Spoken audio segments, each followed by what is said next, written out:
Summer in Austin smelled of freshly cut grass and asphalt, so hot in the sun that Jack Harper's 7-year-old daughter Lily's bare feet bounced on the hot walkway in front of their house as if they were on coals. Jack, sitting on the porch with a cold beer in his hand, watched her with an easy smile. Lily, in her yellow sundress, twirled around the sprinkler, squealing with delight as the streams of water hit her skin. Buddy, their golden retriever, stretched out lazily in the shade of an old oak tree, occasionally lifting his muzzle to make sure all was well. It was picture perfect, so perfect that Jack occasionally pinched himself to make sure he wasn't dreaming. "Dad, look, I caught a rainbow!" Lily shouted, stretching out her arms toward the spray of water in which the sunlight was broken into multicolored sparks. "Well done, champ," Jack said, cupping his hand to his forehead to get a better view of her. "Just don't fly her off to Kansas like Dorothy did." Lily giggled, and Jack leaned back in the old wicker chair, feeling the warm evening wash over him. He was 34, and like most people in their quiet Austin suburb, he thought he had it all figured out.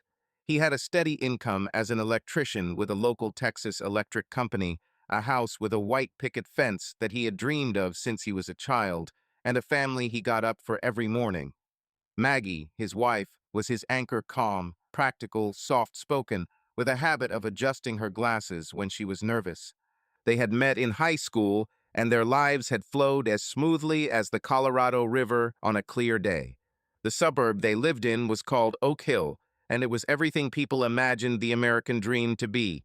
Tidy lawns, two-story houses with big windows, kids on bikes riding until sundown, and neighbors who always said hello, even if you forgot their names.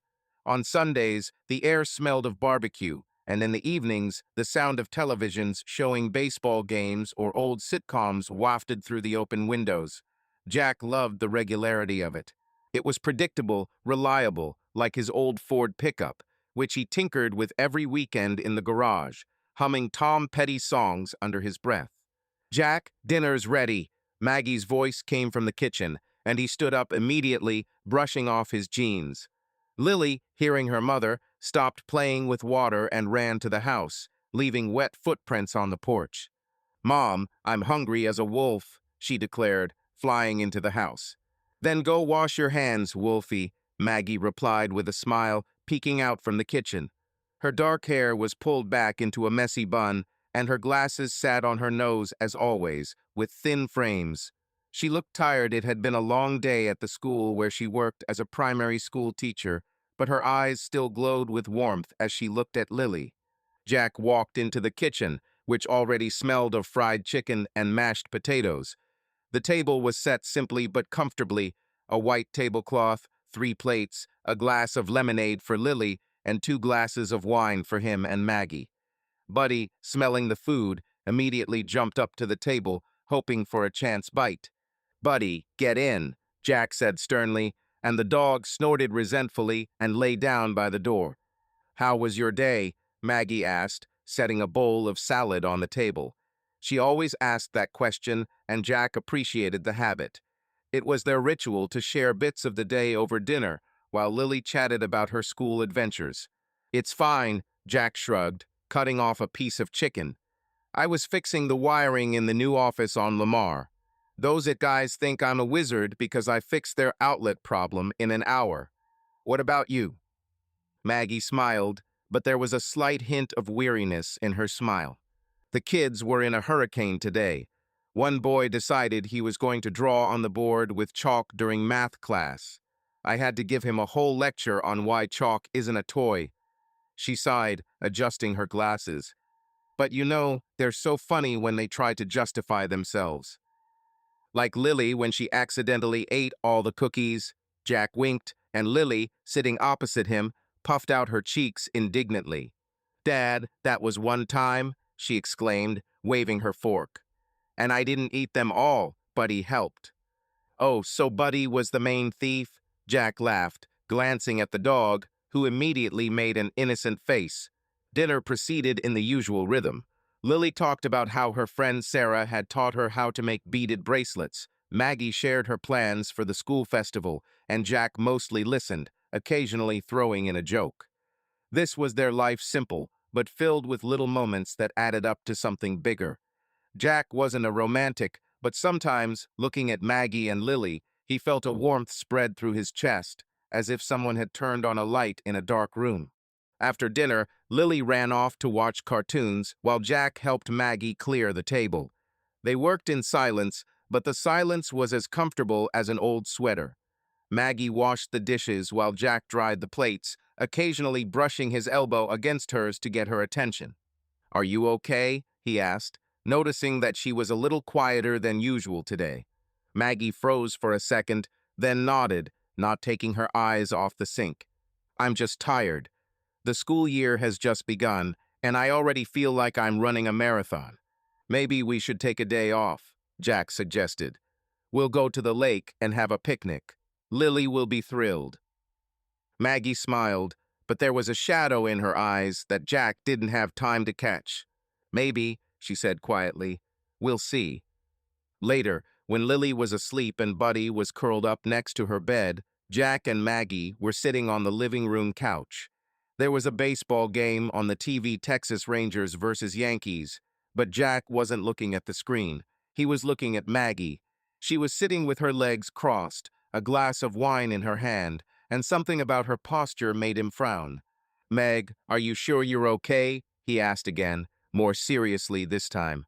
She turned to face him, and her smile was almost perfect, the same one he had seen 1,000 times in their 15 years together.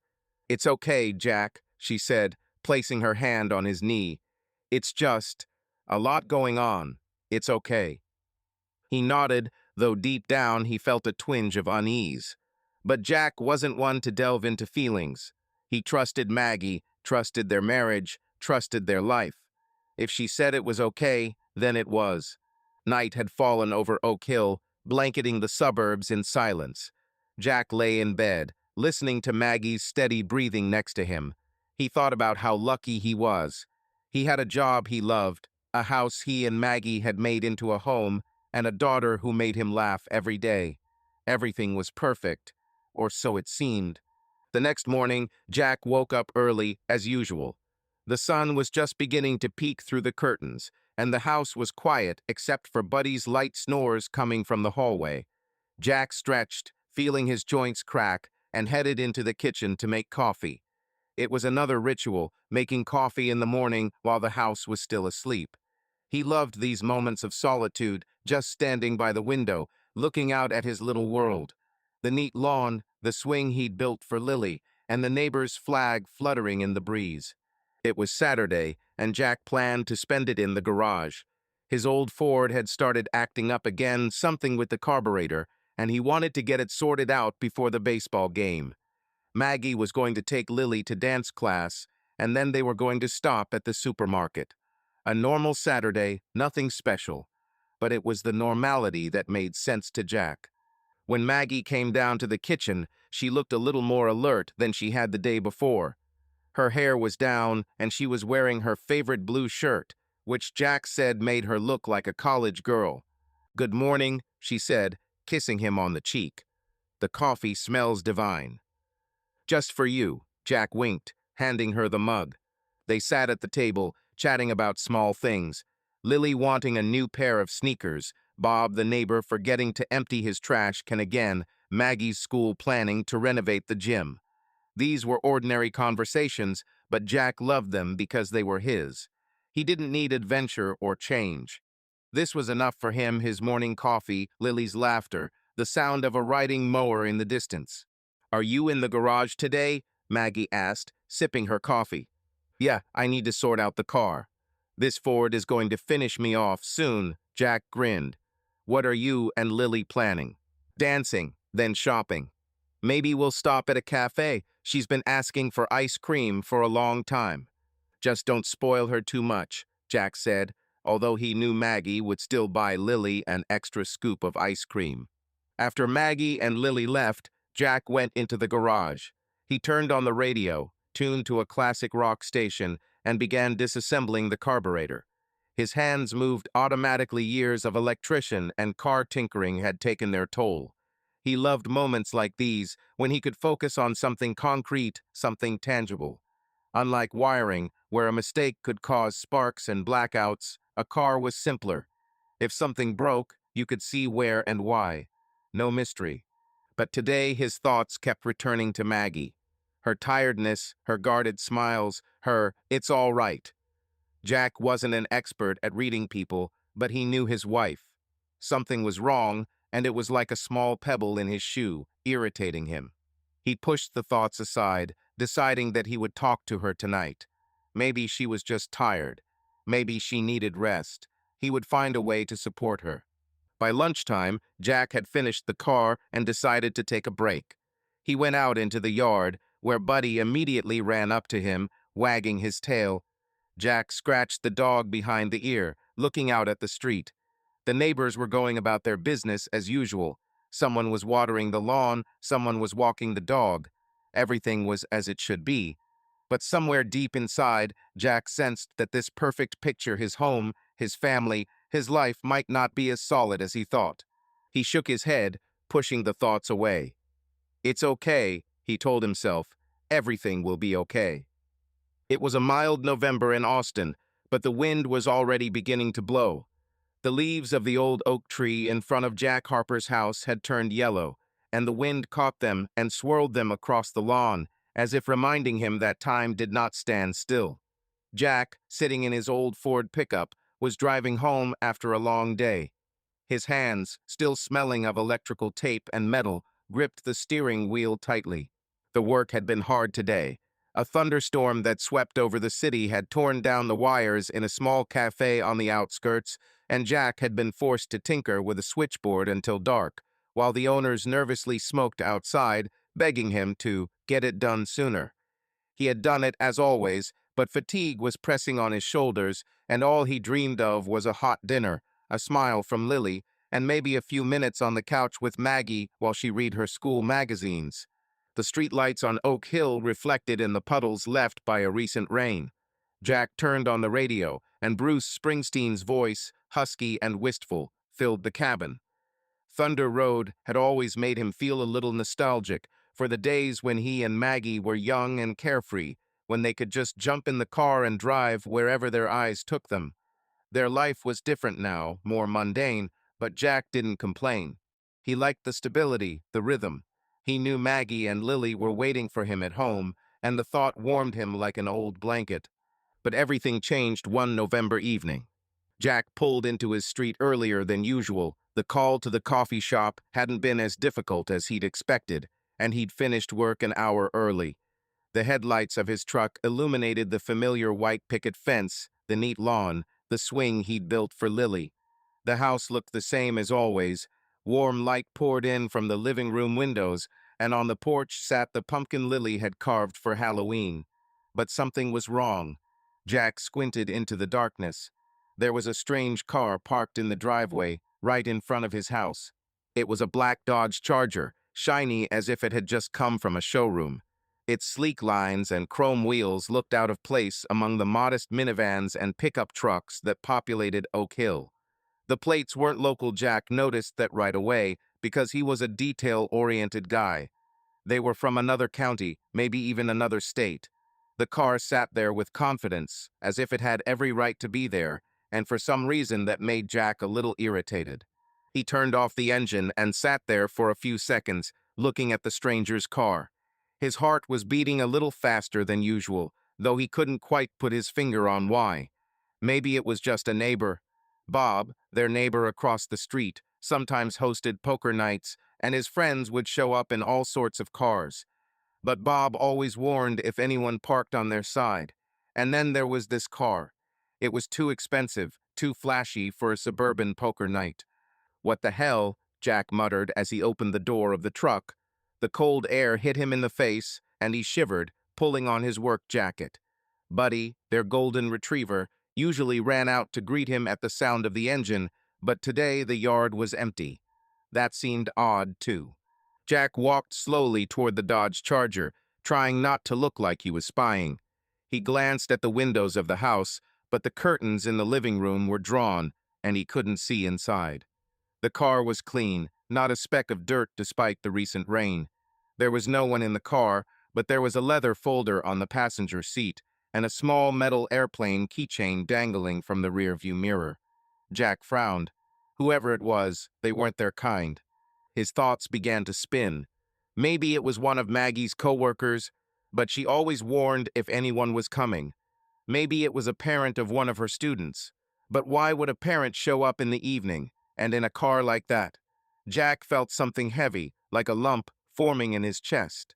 He wasn't a suspicious person, but now his mind was starting to paint pictures he didn't like at all. He pulled out his phone to call Maggie, but then paused. What was he going to say? Hey, whose car is that in front of our house? It sounded stupid, petty. Maggie would laugh, saying he was overthinking things. But something about the situation, the strange car, its brazen confidence, its shiny black exterior made him feel like an intruder in his own home. Jack took a deep breath and headed for the porch. His steps were slow, as if he was stalling for time, not wanting to face whatever was waiting for him inside. He tried to convince himself that everything was okay. Maybe it was just a delivery guy delivering something for Maggie. Maybe it was someone from her school committee stopping by to discuss the festival. But those explanations didn't sound convincing, even to him. When he opened the door, the house was silent. It wasn't the comfortable silence he was used to, with Lily already asleep and Maggie reading on the couch.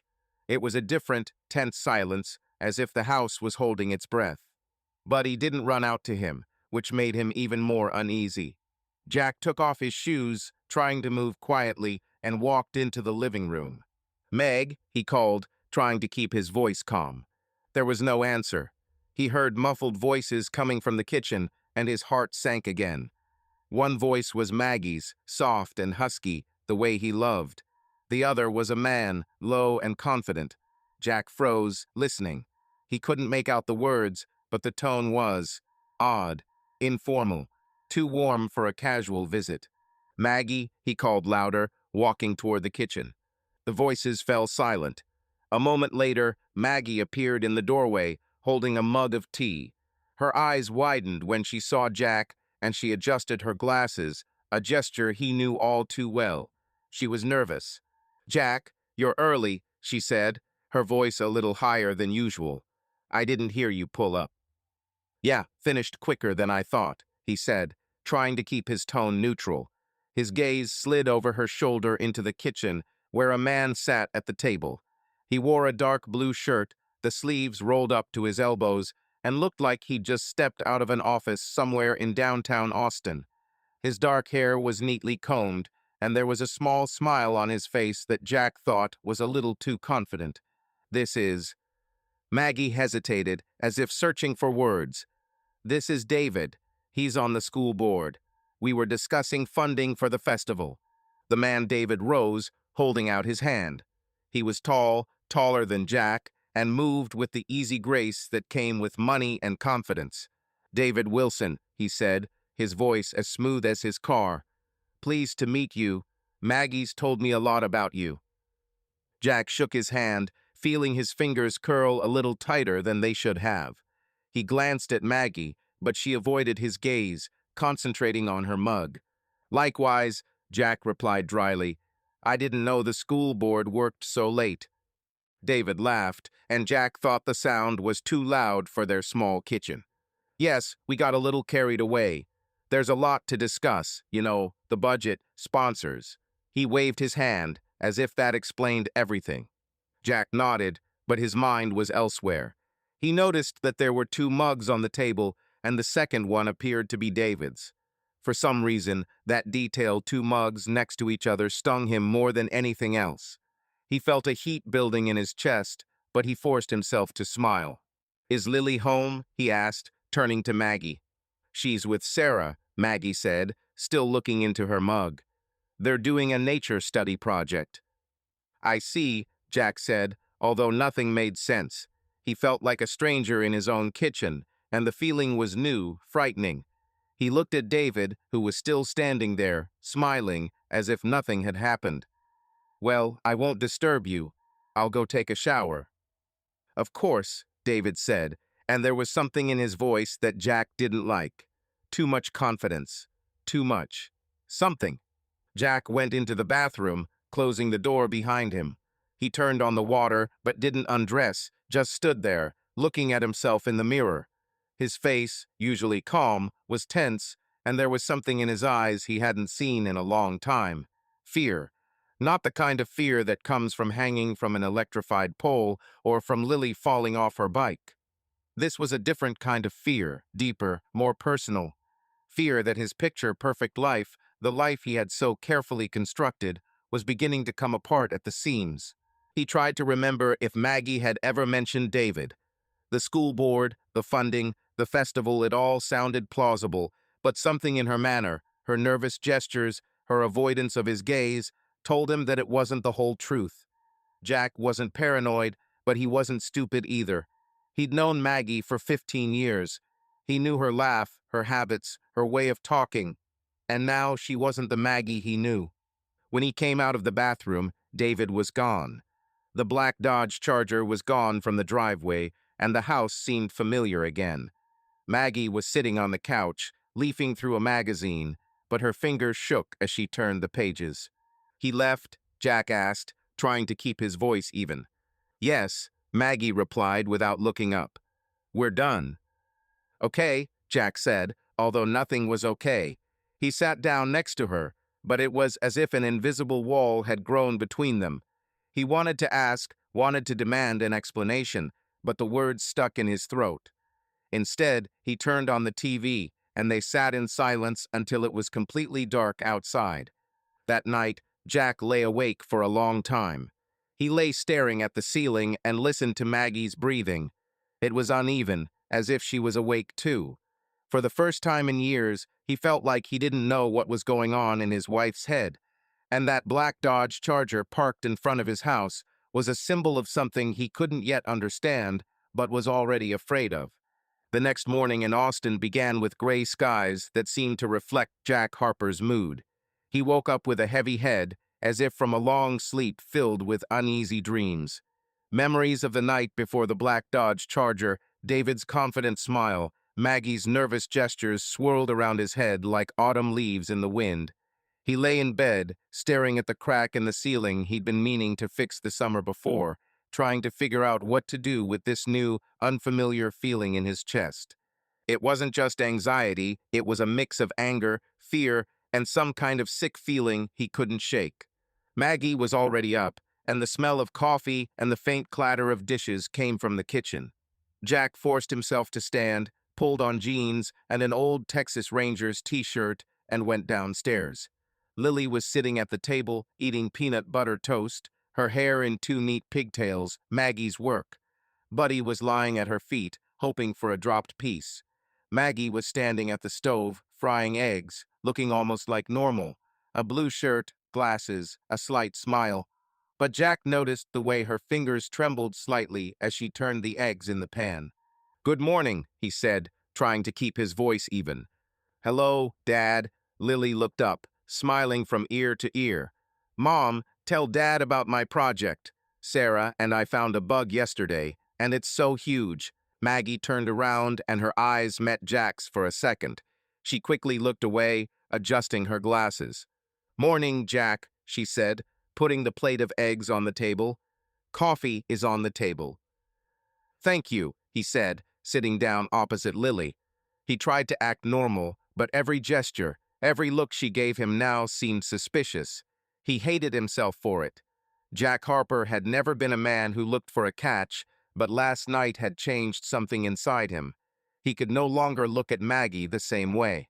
Over breakfast, he announced that he had to go on a business trip. It was a lie, or rather, a half-truth.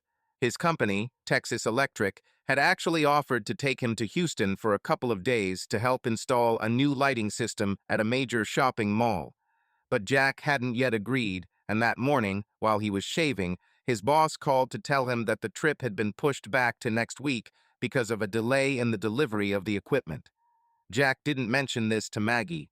Instead, he decided to use the opportunity to test his suspicions. He hated the thought, but the image of the black Dodge Charger and David's voice kept nagging at him. "To Houston?" Maggie asked, raising her eyebrows. "For how long?" "A couple of days," Jack replied, sipping his coffee. "Nothing complicated, Just need help with the wiring. I'll be back on Wednesday. Oh, Maggie said, her voice neutral, but Jack noticed her shoulders relax slightly. Okay then, Lily and I can handle this. Dad, bring me a magnet, Lily exclaimed, waving her spoon. The one with the cow. With a cow, Jack chuckled, trying to keep his tone light. Let's see what I find.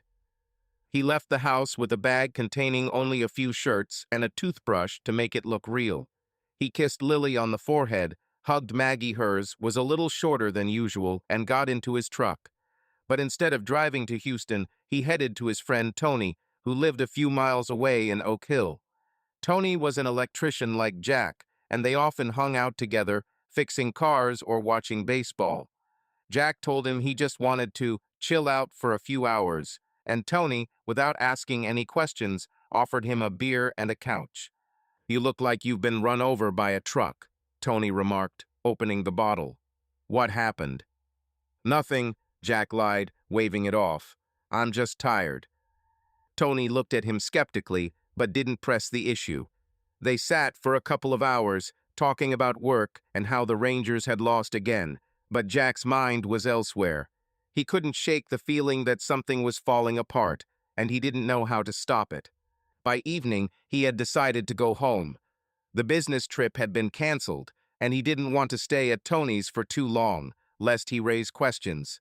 He told himself he was just going home to forget something, and maybe it would all be his imagination. Maybe Maggie was just tired, as she had said. Maybe David was just a coworker. But deep down, he knew he was lying to himself. It was already dark when Jack pulled up to the house. His truck pulled up quietly to the side of the road, a few houses down from their property, so as not to attract attention. He noticed that the living room lights were out, but the kitchen was lit with a soft yellow glow.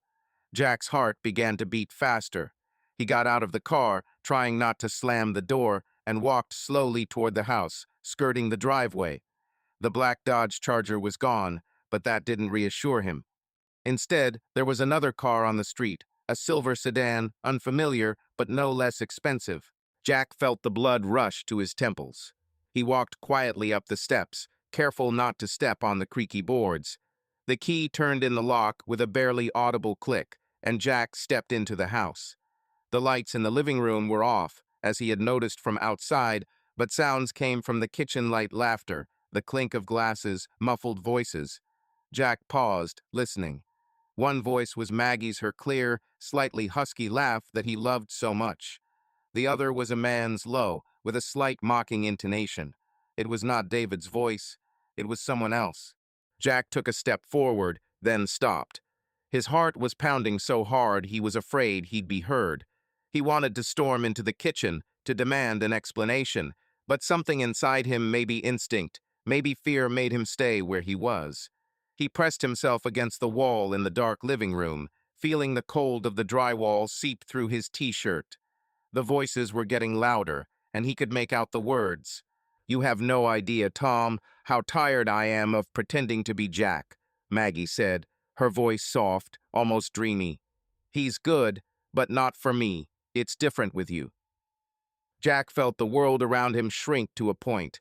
His fists clenched so tightly that his nails dug into his palms.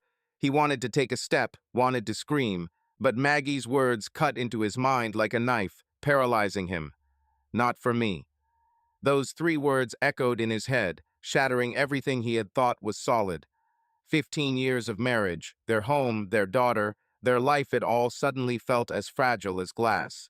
Then he heard another sound, soft, intimate, the sound of a kiss, and then the muffled hymn from Maggie that he knew all too well.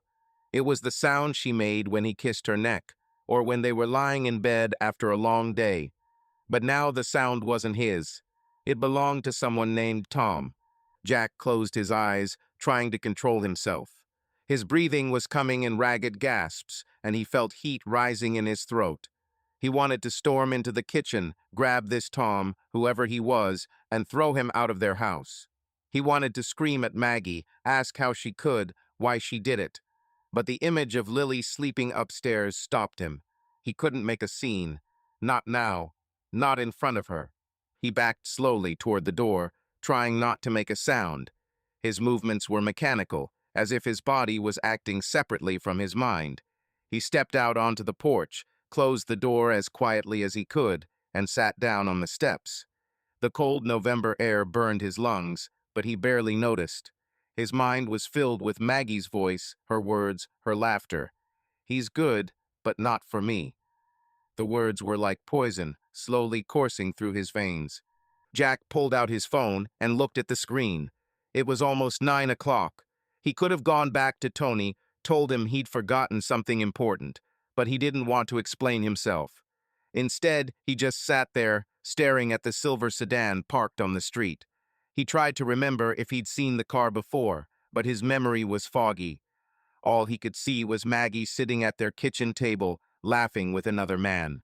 Who was Tom? Was he the same person as David, or was he someone else? Jack felt his thoughts starting to spin. He had always thought of himself as a rational person, someone who solved problems step by step, like wiring or a car. But now he didn't know where to start. His world, which had seemed so solid yesterday, was now crumbling, and he didn't know how to stop it. He decided not to go back into the house. Not today. He wasn't ready to have this conversation, wasn't ready to see Maggie and pretend he hadn't heard. He stood up, his legs wobbly, and walked to his truck. He got behind the wheel, but didn't start the engine. Instead, he just sat there, looking at his house, the house he'd built with Maggie, the house where they'd raised Lily, the house that now felt like a stranger. Jack didn't know how much time passed. Maybe 10 minutes, maybe an hour. At some point, he saw a silver sedan pull away from the house. He couldn't see the driver, but that didn't matter anymore. He knew Tom was gone. But Maggie's words remained, and they continued to play in his head like a broken record. He decided he wasn't going to make a scene. Not now. He was going to go home tomorrow as if nothing had happened and try to figure out what to do next. He didn't know if he could forgive Maggie, if he could live with this knowledge. But he knew one thing. He wasn't going to let this ruin Lily's life. For her, he was going to find a way to cope. For her, he was going to keep his cool. Jack started the truck and drove slowly away from the house. He didn't know where he was going, but he needed space, time to collect his thoughts. Oak Hill, his perfect suburb, his safe little world, now felt like a trap, and he didn't know how to get out of it. November in Austin was growing colder, and the morning fog lingered longer than usual over Oak Hill, casting a ghostly haze over the houses and lawns. Jack Harper felt it creeping into his thoughts, too, clouding them with a dark uncertainty. Ever since the night he overheard Maggie talking to the man named Tom, his life, which had seemed so stable, had begun to crumble like a sandcastle under a wave. But Jack was not a man to rush into things. He did not shout, or make a scene, or demand explanations. Instead, he lay low, like a hunter watching his prey, and began to gather the pieces of truth that he hoped would either restore his peace or destroy it entirely. The morning after he heard Maggie's words, Jack came home as if nothing had happened. He walked into the house with his usual smile, kissed Lily on the top of her head as she ate her cereal, and nodded to Maggie as she made coffee. His voice was even, his movements calm, but inside he was seething. He looked at his wife, trying to find the Maggie he had known for 15 years, but instead he saw only her nervous gestures, the way she adjusted her glasses, the way her fingers fiddled with the hem of her sleeve, the way she avoided meeting his eyes for more than a second. "How was your business trip?" Maggie asked, setting a mug in front of him. Her voice was light, but there was a tension in it, like a string about to snap. "Fine," Jack replied, shrugging. "Just business as usual. What's new here?" "Nothing special," she said, too quickly, and then turned to the sink to wash a plate. "Lily won a prize in science class yesterday. Right, Lily?" "Aha!" Lily exclaimed, looking up from her bowl. "Sarah and I made the best volcano model ever. It even bubbled like a real one." Jack smiled at his daughter, but his mind was elsewhere. He was looking at Maggie, at her back, at the way she was diligently scrubbing the plate, even though it was already clean. He wanted to ask about Tom, about the silver sedan, about her words that still burned inside him. But instead he said, "Well done, champion. Will you show me your volcano?" Lily nodded, and Jack took a sip of coffee, feeling the bitter taste mingle with the bitterness in his soul. He decided he would not act on emotion. If Maggie was hiding something, and he was now almost certain she was, he would find proof. He would not make a scene until he knew everything. Jack was an electrician, a man who fixed things when they were broken, finding the source of the problem. And now he was going to do the same with his own life. Over the next few days, Jack became a shadow of his former self. He went to work, fixed wiring, joked with coworkers, but his mind was elsewhere. He began to notice details that had previously escaped his attention. Maggie began leaving the house more often in the evenings, especially on Wednesdays. She said she was going to yoga, that she had signed up for a new studio in downtown Austin to decompress after work. Jack nodded without asking questions, but every time she returned, he noticed that her hair was down, although she usually pulled it up in a bun before class. Her clothes changed, too. Instead of her usual leggings and sports t-shirts, she wore dresses he had never seen before. One of them, a deep green dress with a low neckline, looked too elegant for yoga. Jack once asked where it was from, and Maggie, without looking at him, said that she got it on sale. "I just wanted something new," she said, and her voice was so light that Jack almost believed it. Almost, but that wasn't all. He began to notice that Maggie checked her phone more often, taking it into another room when messages came in. She began to talk less about her work, about the school festival, about her colleagues, although before she could talk for hours about her students or about arguments in the staff room. Jack felt a wall growing between them, and every evasive answer, every smile that seemed slightly artificial, added a brick to this wall. One evening, while Maggie was out doing yoga and Lily was at a friend's house, Jack decided to check their bank statements. He'd never done anything like this before. Their finances had always been shared, and he trusted Maggie to keep track of the accounts. But now he felt he had to know. He sat down at an old laptop in the living room, logged into their online bank, and began reviewing the transactions for the past months. At first, it all looked normal: utility bills, groceries, dance classes for Lily. But then he noticed a few odd charges. 2 dinners at La Condesa, a fancy place in downtown Austin that served $20 cocktails. Jack knew for a fact that he and Maggie hadn't gone there. Another charge for $120 at a motel an hour outside of town in a small town called Round Rock, and another at a different motel the next day. The dates all coincided with Wednesdays when Maggie was supposedly at yoga. Jack felt the blood rush to his temples. He sat there, staring at the screen, trying to find a logical explanation. Was this a mistake? Has someone hacked their account? But he knew it wasn't. He remembered her loose hair, her new dress, her evasive glances. He remembered Tom's voice, her laugh, the sound of her kiss. This wasn't a mistake. This was the truth he didn't want to see, but it was now lying before him in black and white. He closed his laptop and leaned back against the couch, feeling a heaviness growing in his chest. Buddy, lying at his feet, lifted his head and whined softly, as if sensing his mood. Jack reached out and scratched the dog behind the ear, but it didn't help. His world, his perfect picture, was falling apart, and he didn't know how to stop it. Over the next few days, Jack became even more attentive. He began to record Maggie's departures and returns, noticing details that hadn't mattered before. He noticed that she was wearing a new perfume, more often light, floral, not at all like her usual vanilla scent. One day, while she was in the shower, he checked her purse, an act that made him feel sick to his stomach. In the side pocket, he found a receipt from a jewelry store. It was a bracelet, silver, with a small star-shaped pendant. Jack had never seen Maggie wearing that bracelet, and he certainly hadn't given her anything like it. He began to keep track of her schedule. On Wednesdays, she left promptly at 6 o'clock, returning around 9. Jack once offered to go with her, saying he wanted to try yoga too, but Maggie laughed and said it was not his thing. Her laugh was too harsh, and Jack felt his suspicions turn to certainty.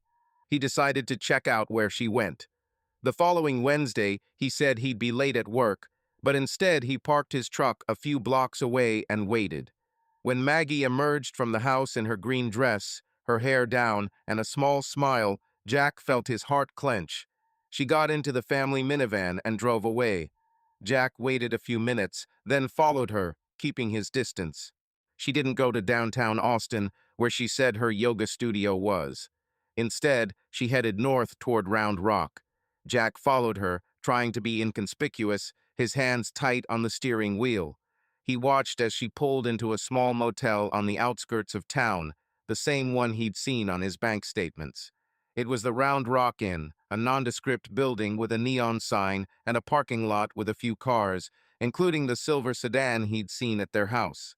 Jack parked across the street, turning off the headlights. He watched as Maggie got out of the car, straightened her dress, and walked into the motel. A few minutes later, a man joined her tall, wearing a dark jacket, with dark hair combed neatly back. It wasn't David, but Jack was pretty sure it was Tom. They hugged at the door, and Maggie threw her head back and laughed. Jack felt his fingers curl into fists. He didn't get out of the car. He didn't storm into the motel, knock on the door, demand an explanation.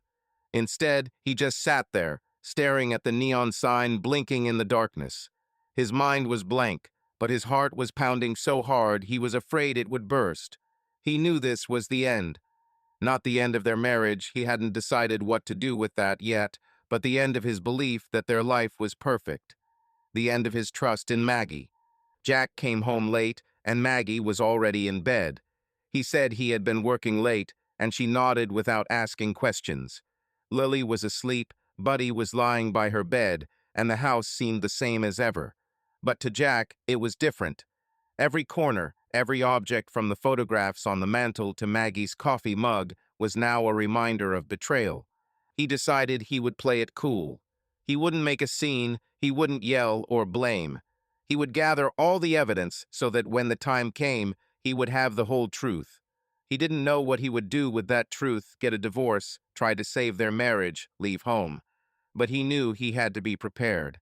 Jack Harper was a man who fixed broken things, and he was going to tackle this like he tackled every other problem one step at a time with a cool head. Over the next few days, he continued to watch. He noticed that Maggie began talking on the phone more often in another room, with the door closed. He found another receipt, this one from a flower shop where she bought a bouquet of roses that she never brought home. He saw her smile when she read messages on her phone, and how her face changed when he walked into the room. But what killed him most was the way she treated Lily. Maggie was still the loving mother, braiding her hair, helping her with her homework, singing her lullabies. Jack looked at them and couldn't understand how she could be like that, caring, warm, and yet lie to him, destroy their family. That was the worst part. It made her betrayal not just personal, but something bigger, something that affected Lily, their home, their lives. Jack knew he had to make a decision soon. He couldn't stay silent forever, watch forever. But as he gathered his evidence, he put it together like a puzzle that would show him what to do next. He didn't know if he could forgive Maggie. He didn't know if he wanted to. But he knew that for Lily, he had to be strong. For her, he would hold himself together until he found the answer. The winter winds in Austin brought not only a chill, but also an inexplicable tension that seemed to permeate every corner of the suburb of Oak Hill, where Jack Harper tried to hold on to the remnants of his familiar life, as if clinging to scraps of an old, worn rope that was about to snap under the weight of accumulated doubts and resentments.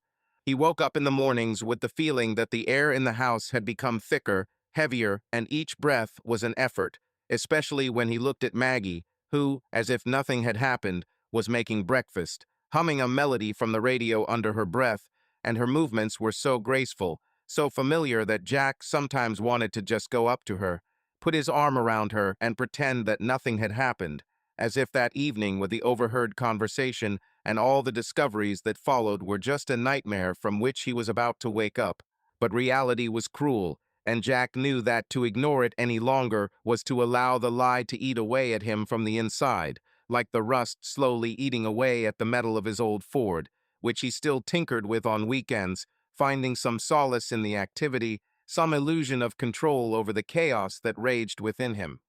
Wednesday was a day of anticipation and pain for Jack because it was the day of the week that Maggie announced her yoga, a seemingly innocent activity that she described as a way to unwind after the rigors of school, where the kids with their endless questions and energy drained her of all her strength, leaving her a tired shell in need of harmony of body and spirit. She prepared for these classes with special care, choosing clothes that were far from sportswear light dresses, sometimes with lace inserts, or blouses with a deep neckline, which she put on under the pretext of just wanting to look good for myself. And Jack, watching this ritual from behind the slightly open bedroom door, felt his heart squeeze into a lump because he knew that all this was not for yoga, not for stretching and breathing exercises, but for someone else, for this Tom, whose name now echoed in his head every time Maggie left, leaving him alone with Lily and Buddy, who, unsuspecting, continued to live their ordinary life, full of laughter and small joys. One such Wednesday, when the sun was already setting, painting the sky in shades of orange and purple, Maggie, as always, kissed Jack on the cheek. Her lips were warm, but the kiss now seemed empty to him, devoid of the sincerity that had been before, and she said, "Don't wait for me until late, dear. Today we have a special session with meditation. It may drag on." And her eyes, hidden behind the lenses of glasses, which she adjusted with a habitual gesture, did not look directly at him, sliding somewhere to the side, to the window, where their white fence was visible, a symbol of that ideal life, which now seemed to Jack a mockery of fate.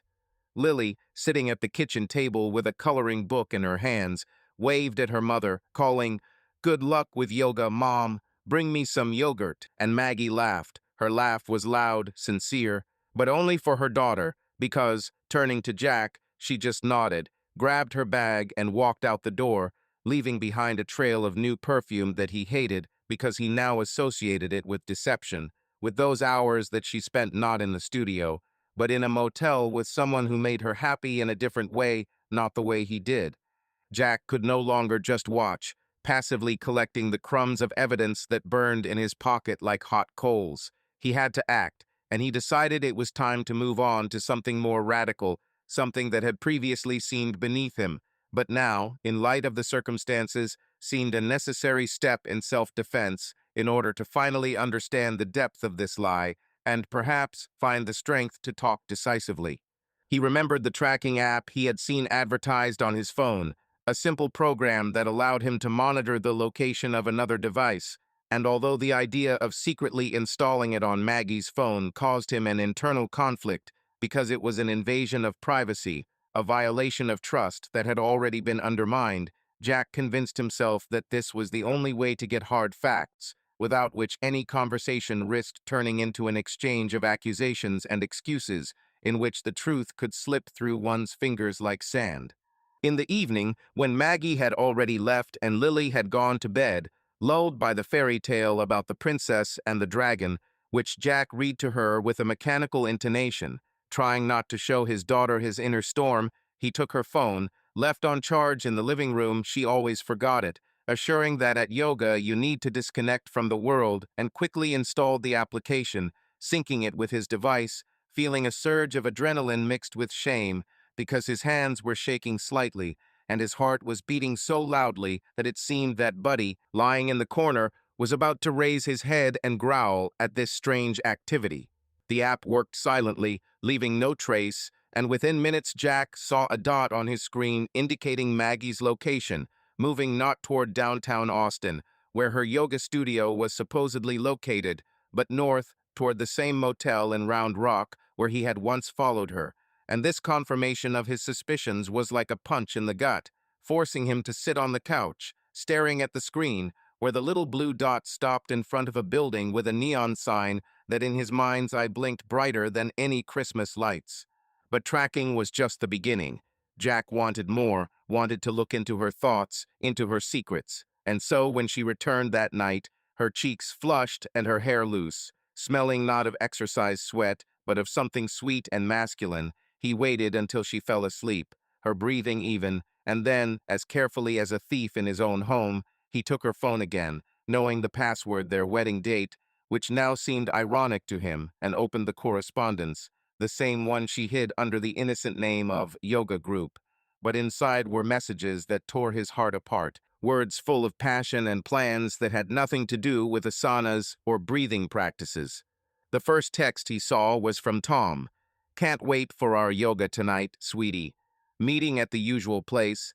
I booked a room with a lake view, so it's romantic." And Maggie had replied, "Yes, love, I'm on my way. I hate lying to you, but you make it all worth it. Love," with a heart emoji that Jack felt like a knife in the back, because it confirmed all his worst fears, showing that her Wednesdays weren't sports but dates, gatherings full of everything that was missing from their marriage. And he scrolled on, seeing photos she hadn't shown him, selfies in new lingerie he didn't recognize, or pictures of them dining at that restaurant where the charges on his card now made sense, and each text was like another blow, causing his eyes to fill with tears. But he wasn't crying, no, he was just sitting in the dark of the living room, holding his phone, feeling the world around him shrinks, leaving only pain and determination not to let it break him completely. The letters revealed details Jack hadn't wanted to know, but now couldn't ignore. Tom was a lawyer in downtown Austin, successful, charming, with a life of travel and luxury that Maggie had never had. And she wrote to him about her feelings, about how with Jack everything had become routine, a predictability that was suffocating her, and how with Tom she felt alive, wanted, and these words burned Jack inside, because he knew that somewhere along the way he had missed something important, hadn't noticed how their love had become a habit, but that didn't excuse it, didn't make her betrayal any less painful. He saw the plans for the future. "Let's go away for the weekend. Tell your husband you're going to see a friend." And it made him realize that this was more than just an affair, that Maggie was building a parallel life in which he was just an obstacle, not the center of the universe he thought. Jack put the phone back without leaving a trace and went to bed next to her, but sleep would not come. He lay there staring at the ceiling, where the crack he had never mended now seemed to him a symbol of their marriage, small but growing, threatening to tear everything apart. He decided that tomorrow he would talk to her, not in an emotional way, but with evidence in hand, because now he had everything. The tracking, the correspondence, the facts that would not allow her to deny it. And although the thought of confrontation frightened him, he knew that it was necessary, either to save what was left or to finally let go and start anew, for Lily, for himself, for the life that could have been different if not for this lie hidden under the mask of yoga. The next day, when Maggie had gone to work and Lily had gone to school, Jack was sitting in the garage, holding the printouts of the screenshots of the correspondence that he had secretly taken, and his fingers were shaking. But his determination was growing stronger, because he understood that this could not go on like this, and this step, this transition from observation to action, was what separated him from complete collapse, giving him hope for clarity, for the truth, which, no matter how painful, was better than living in the illusion of an ideal picture that had long since cracked and was about to shatter into pieces. Austin had never been a harsh winter, but in early December the air was sharp and damp, and the morning frost coated the lawns of Oak Hill in a thin, brittle layer that crunched underfoot, reminding Jack Harper of how easily anything that seemed solid could break. His life, once as comfortable and predictable as Lily's school bus schedule, was now like the old wiring he fixed at work. Everything looked fine on the outside, but underneath it was a tangled mess of exposed wires, ready to short out and set everything on fire. Jack knew he couldn't live with this tension any longer, this constant balancing act between the urge to scream and the need to remain calm for Lily, for their home, for keeping Maggie from realizing he knew her secret. But the truth he had unearthed, the correspondence, the tracking, her lies about yoga, was like acid, eating away at him from the inside, and he knew it was time to move on, time to see the face of the man who had come between him and his wife, face to face, not to fight, not to scream, but to do something more subtle, more destructive. Jack was determined not to act impulsively. His profession had taught him that chaotic movements lead to mistakes.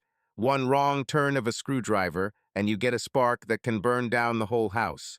He wanted to approach this with a cool head, with a plan that would allow him not only to find out who Tom was, but also to make him feel the weight of his actions without resorting to fists.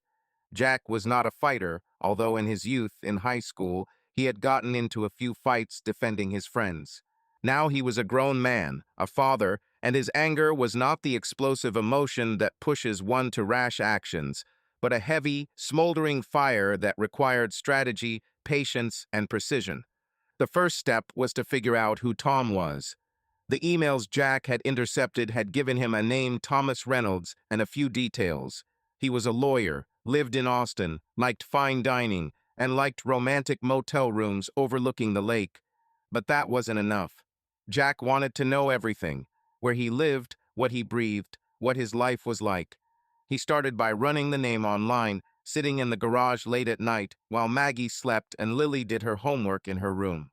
His laptop, as old and humming as his truck, became his ally in this investigation. A search for Thomas Reynolds Austin returned a few results, but one immediately caught his eye: the website of a local real estate company, Reynolds Property Group. There he was, Thomas Reynolds, smiling from a glossy photograph, wearing a perfectly tailored navy suit, his hair slicked back and a light stubble that was probably meant to make him look masculine. The caption read, "Your trusted partner in the world of real estate. Closing deals since 2008. Jack looked at that face, and his fingers tightened on the mouse so hard the plastic creaked. It was him. The man whose voice he'd heard in the kitchen, whose messages he'd read with an ache in his chest, whose touch on Maggie he'd imagined in the nightmares that now came every night. Tom looked older than Jack, closer to 40, with the slight lines around his eyes that made him look like a man accustomed to success. His smile was confident, almost insolent, and Jack felt something new simmer inside him, not just anger, but a desire to put this man in his place, not physically, but in a way that would make him realize he'd intruded on someone else's life, someone else's home. He dug deeper. Tom's social media was open like a storefront, and Jack, feeling like a spy in someone else's world, scrolled through his profile, studying the details. Thomas Reynolds was divorced, as evidenced by old posts with references to a fresh start and photos of him holding a glass of whiskey against the sunset. He bragged about deals, mansions in upscale Austin neighborhoods, million-dollar closings, trips to conferences in Miami and Las Vegas. His life was the polar opposite of Jack's. No white picket fences, no family dinners, no swings built for his daughter. Instead, golf clubs, expensive cars, dinners at restaurants where a cocktail cost as much as Jack spent on groceries in a week. And yet Maggie had chosen him. The thought was like a knife he couldn't pull out of his chest. He found the address of Tom's office, a small building in downtown Austin with large windows and a sign that screamed wealth and success. Jack decided he wouldn't just barge in and make accusations. That would be too easy, too predictable. He wanted Tom to feel the pressure, to understand that his actions had consequences, that he couldn't just barge into someone else's family and get away with it. Jack began to formulate a plan that was both careful and ruthless, like an electrical current that flows unnoticed but hits home. The first step was to gather more information. He used the tracking app that was still installed on Maggie's phone to see how often she was seeing Tom and where. The data confirmed his worst fears. Every Wednesday, and sometimes Fridays, Maggie drove to Round Rock, to either that motel or another, more expensive hotel in downtown Austin. Jack had also noticed that she had started staying late at school board meetings on Tuesdays, and when he checked her location, he saw that she was spending those evenings at the restaurant Tom had mentioned in his texts. Each new piece of information was like a brick added to the wall that now separated Jack and Maggie, and he could feel that wall growing taller, more impenetrable. But Jack didn't stop at tracking. He began to follow Tom, using his openness on social media against him. Tom would frequently post about his meetings with clients, his tours of new properties, his dinners at fancy places. Jack would jot down the places, the dates, the times. He even drove past Tom's office one evening just to see what he looked like in real life, not in the polished photographs.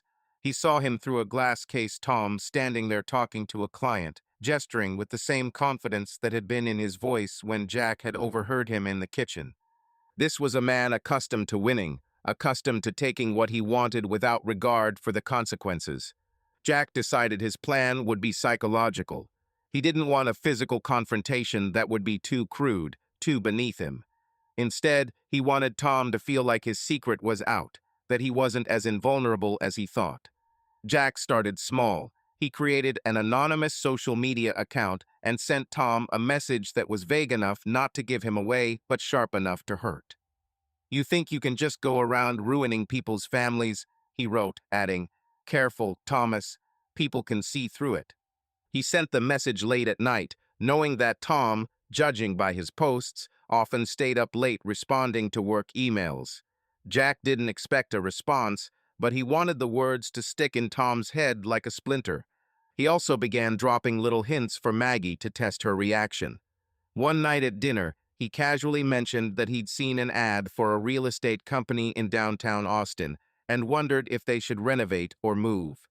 Maggie froze, her fork hovering over her plate, and quickly changed the subject, asking Lily about her school project.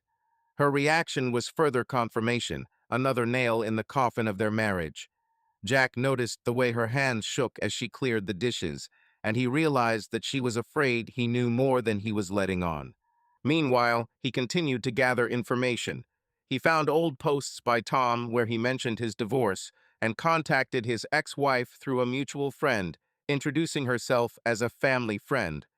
She was surprisingly open, telling him that Tom had always been a man who sought new experiences, new victories, and that his marriage had failed because of his inability to be content with what he had. These words echoed in Jack's mind because they explained why Maggie, with her hunger for something more than their suburban life, would be attracted to such a man. Jack also began studying Tom's schedule, using his own posts and data from Maggie's tracking app to figure out when they were meeting. He noticed that Tom often bragged about his deals at a particular coffee shop in downtown Austin where he held client meetings. Jack decided that this was where he would have his first meeting with Tom, but not yet, not right away. He wanted Tom to feel the pressure, to start looking around, to ask questions. He began leaving anonymous notes, one under the windshield wiper blade of Tom's car, parked outside his office.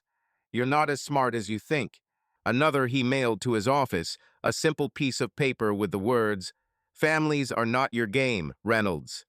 He didn't sign his name, he didn't leave a trace, but he knew that these little jabs would work, because a man accustomed to control hates feeling vulnerable. All the while, Jack continued to live his life as normally as he could. He drove Lily to dances, fixed the wiring at work, watched baseball in the evenings, but every step was part of a plan. He didn't talk to Maggie about his suspicions, didn't let her know that he knew. He wanted her to become nervous herself, to let her lies begin to crack as much as his trust in her. He noticed that she was checking her phone more often, locking herself in the bathroom to answer texts, and that her smiles were becoming more strained when he asked innocent questions about her day. Jack knew the time would soon come to see Tom. Not to fight, not to scream, but to have a conversation that would make Tom realize he had gone too far. But until then, Jack had been gathering his strength, his evidence, his resolve. He didn't know what he would say when he saw Tom, but he knew that this would be the moment he would take back control of his life, even if it would never be the same again. His plan was like an electrical circuit, assembled with care and precision, every wire in its place, every contact checked, and when the time came, the current would strike precisely. December in Austin brought with it not only cool winds blowing from the north, making the leaves of the old oaks rustle like the whispers of forgotten secrets, but also an inner tension that Jack Harper felt in every cell of his body, like an electric current running through the wires he mended day after day. But now that current was directed not toward lighting someone else's home, but toward exposing the darkness in his own life, where the shadows of Maggie and Tom's betrayal were growing longer, more threatening, and he knew it was time to turn on the light, bright and merciless, to see it all for what it was, without illusions, without excuses. Jack had been up all night, going over his plan in his mind, the one he had been hatching like a craftsman, assembling a complex scheme, each element having to work at the right moment, without a glitch, without unnecessary sparks. And now, a week after he had learned who Thomas Reynolds was, it was starting to take shape, starting with a simple call to his real estate company, where Jack, under a false name, had signed up to view a house for sale in an upscale area of Austin, knowing from Tom's social media that he would be the one giving the tour, and it was the perfect excuse for a meeting where no one would suspect anything other than a regular real estate deal. But for Jack, this was not selling a house, but selling the truth, cold and calculating. He chose a Saturday morning when Maggie had gone with Lily to the market to buy fresh fruit, a ritual they had always had that now seemed farcical to him because behind her smile, behind her "see you later, dear," was a lie that burned inside him, but he smiled back, kissed the top of her head, scratched Buddy's ear, and walked out of the house, getting into his old Ford, which started on the first try, as if approving of his mission. The drive to downtown Austin was short, but every mile gave Jack time to mentally go over the words he was going to say, to make sure his voice was steady, without any tremors, without the rage that was boiling inside him, because he didn't want an explosion. He wanted a controlled blow, one that would leave Tom shocked, but not give him the opportunity to shirk responsibility. The house he had chosen to view was a modern mansion with large windows, a pool in the yard, and a view of the hills, and the price was several times higher than Jack could afford. But it didn't matter, he wasn't going to buy the house. He was going to destroy the illusion Tom had built around himself, like a realtor builds a listing to hide its flaws. When Jack pulled up, Tom was already waiting at the entrance, standing in his signature suit, holding his clipboard and wearing that smile Jack had seen in photographs, confident, professional. But now, seeing it in person, he felt a wave of disgust rise up inside him, because it was the same smile that had probably charmed Maggie, made her laugh in the motel, made her forget about their family, about their life in Oak Hill. Tom extended his hand in greeting, his palm dry and firm, like a man accustomed to handshakes that closed deals worth millions. "Mr. Smith," Tom said, his voice as smooth as the polished granite in the kitchen of this house. "It's good to see you. I'm Thomas Reynolds, your realtor. This place is a real gem. Let me show you around." Jack nodded, shaking hands, and felt his fingers tighten a little, but he let go, not letting his emotions get the better of him, and followed Tom inside, where the air smelled of newness, fresh paint, polished wood, and something artificial, like deodorant that they probably sprayed on before viewings to create the illusion of a perfect home. They walked through the high-ceilinged living room, where Tom began his monologue, describing the advantages. "Look, these windows let in so much light that the house always feels warm and welcoming, and the kitchen is a chef's dream, with granite countertops and top-brand appliances." And Jack listened, nodding, but his mind was focused elsewhere on the moment when they would be alone, without any casual witnesses, because there was another potential client in the house, a middle-aged couple looking at the bedrooms upstairs. But Jack knew they would be gone soon, and then his time would come. As Tom led him around the house, Jack noticed details that said more about Tom than his words ever could. His watch, expensive and shiny, the way he adjusted his tie, the slight emphasis he put on words that suggested luxury, all of which made Jack feel a mixture of anger and pity because this man, a successful real estate agent, divorced and boastful, had chosen not a house but someone else's wife for his next deal, and that was a mistake Jack was going to correct. The couple upstairs came down, thanked Tom, and left, promising to think about it, and the house emptied, leaving the two of them in the spacious kitchen, where the light fell through the windows onto the island with its bar stools, and Tom, turning to Jack, asked, "Well, Mr. Smith, what do you think? This place is perfect for a family, isn't it? Imagine your children playing in the pool and your wife cooking dinners here."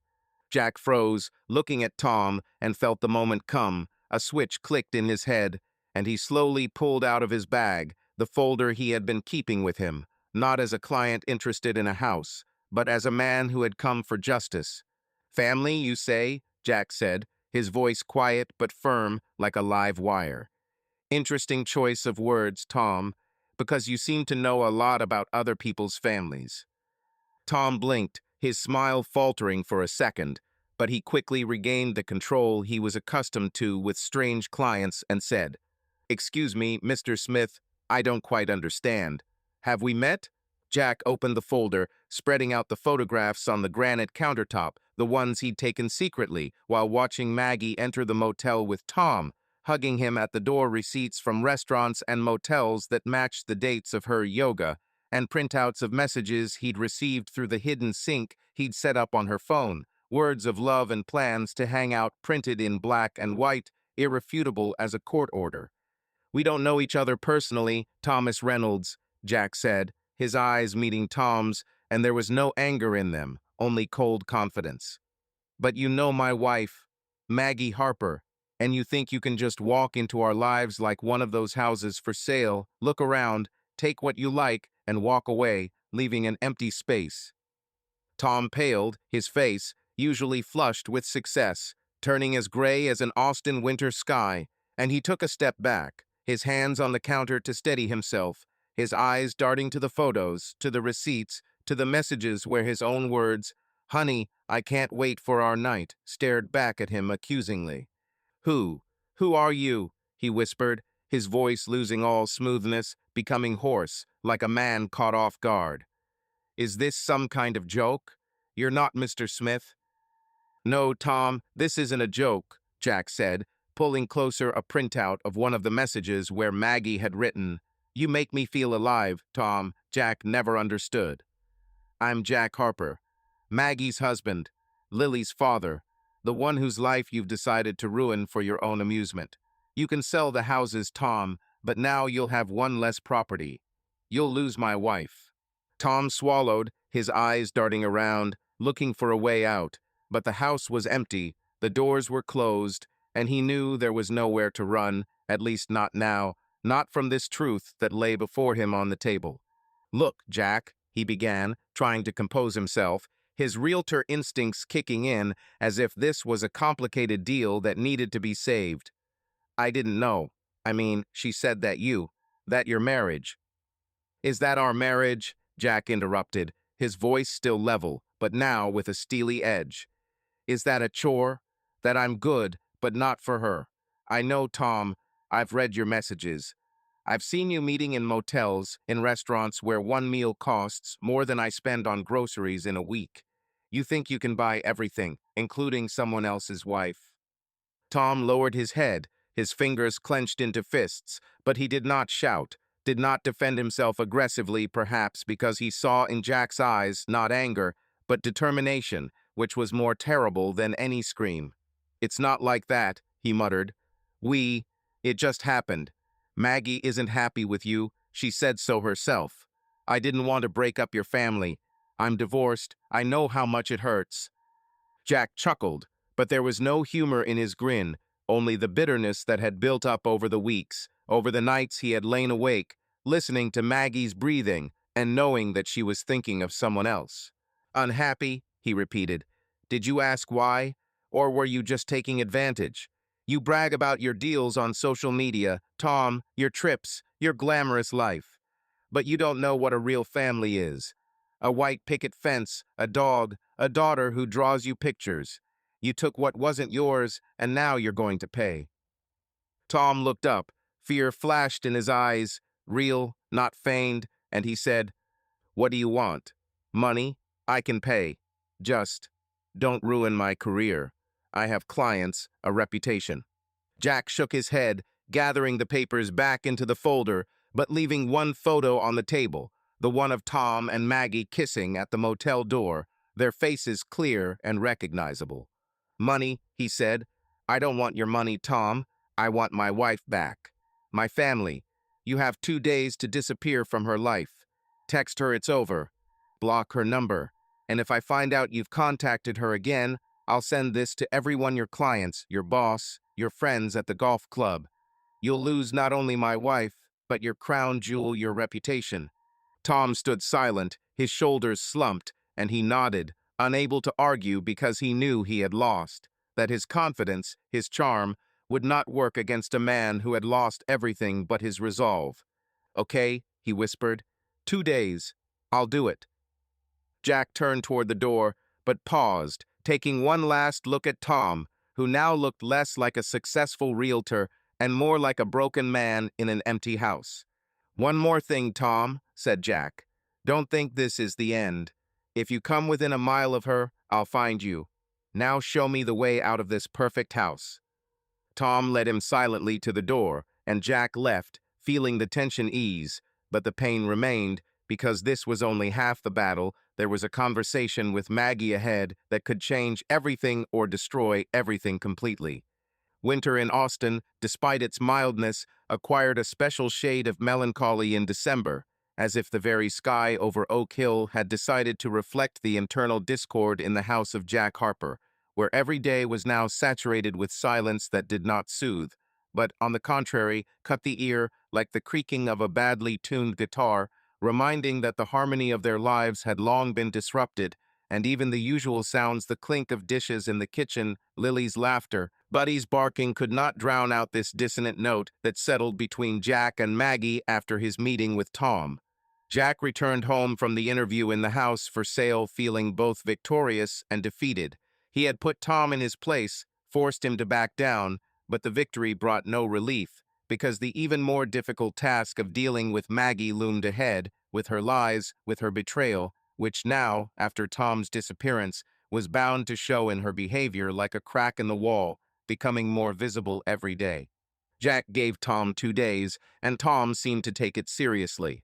The very next day after their conversation, the tracking app Jack still had running on Maggie's phone showed that she was no longer driving to Round Rock or stopping at motels or fancy restaurants, and that her Wednesday nights, which she called yoga, were now taking place at an actual studio in downtown Austin. Jack checked by driving past to make sure she was really there, surrounded by women in workout clothes and not in the arms of another man.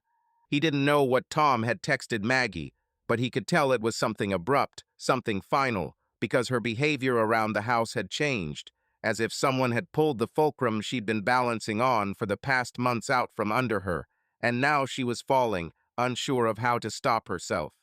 Maggie had become nervous, distracted, and Jack, watching her, could see how her usual confidence, her ability to hide her emotions behind a smile and familiar rituals, was beginning to crack.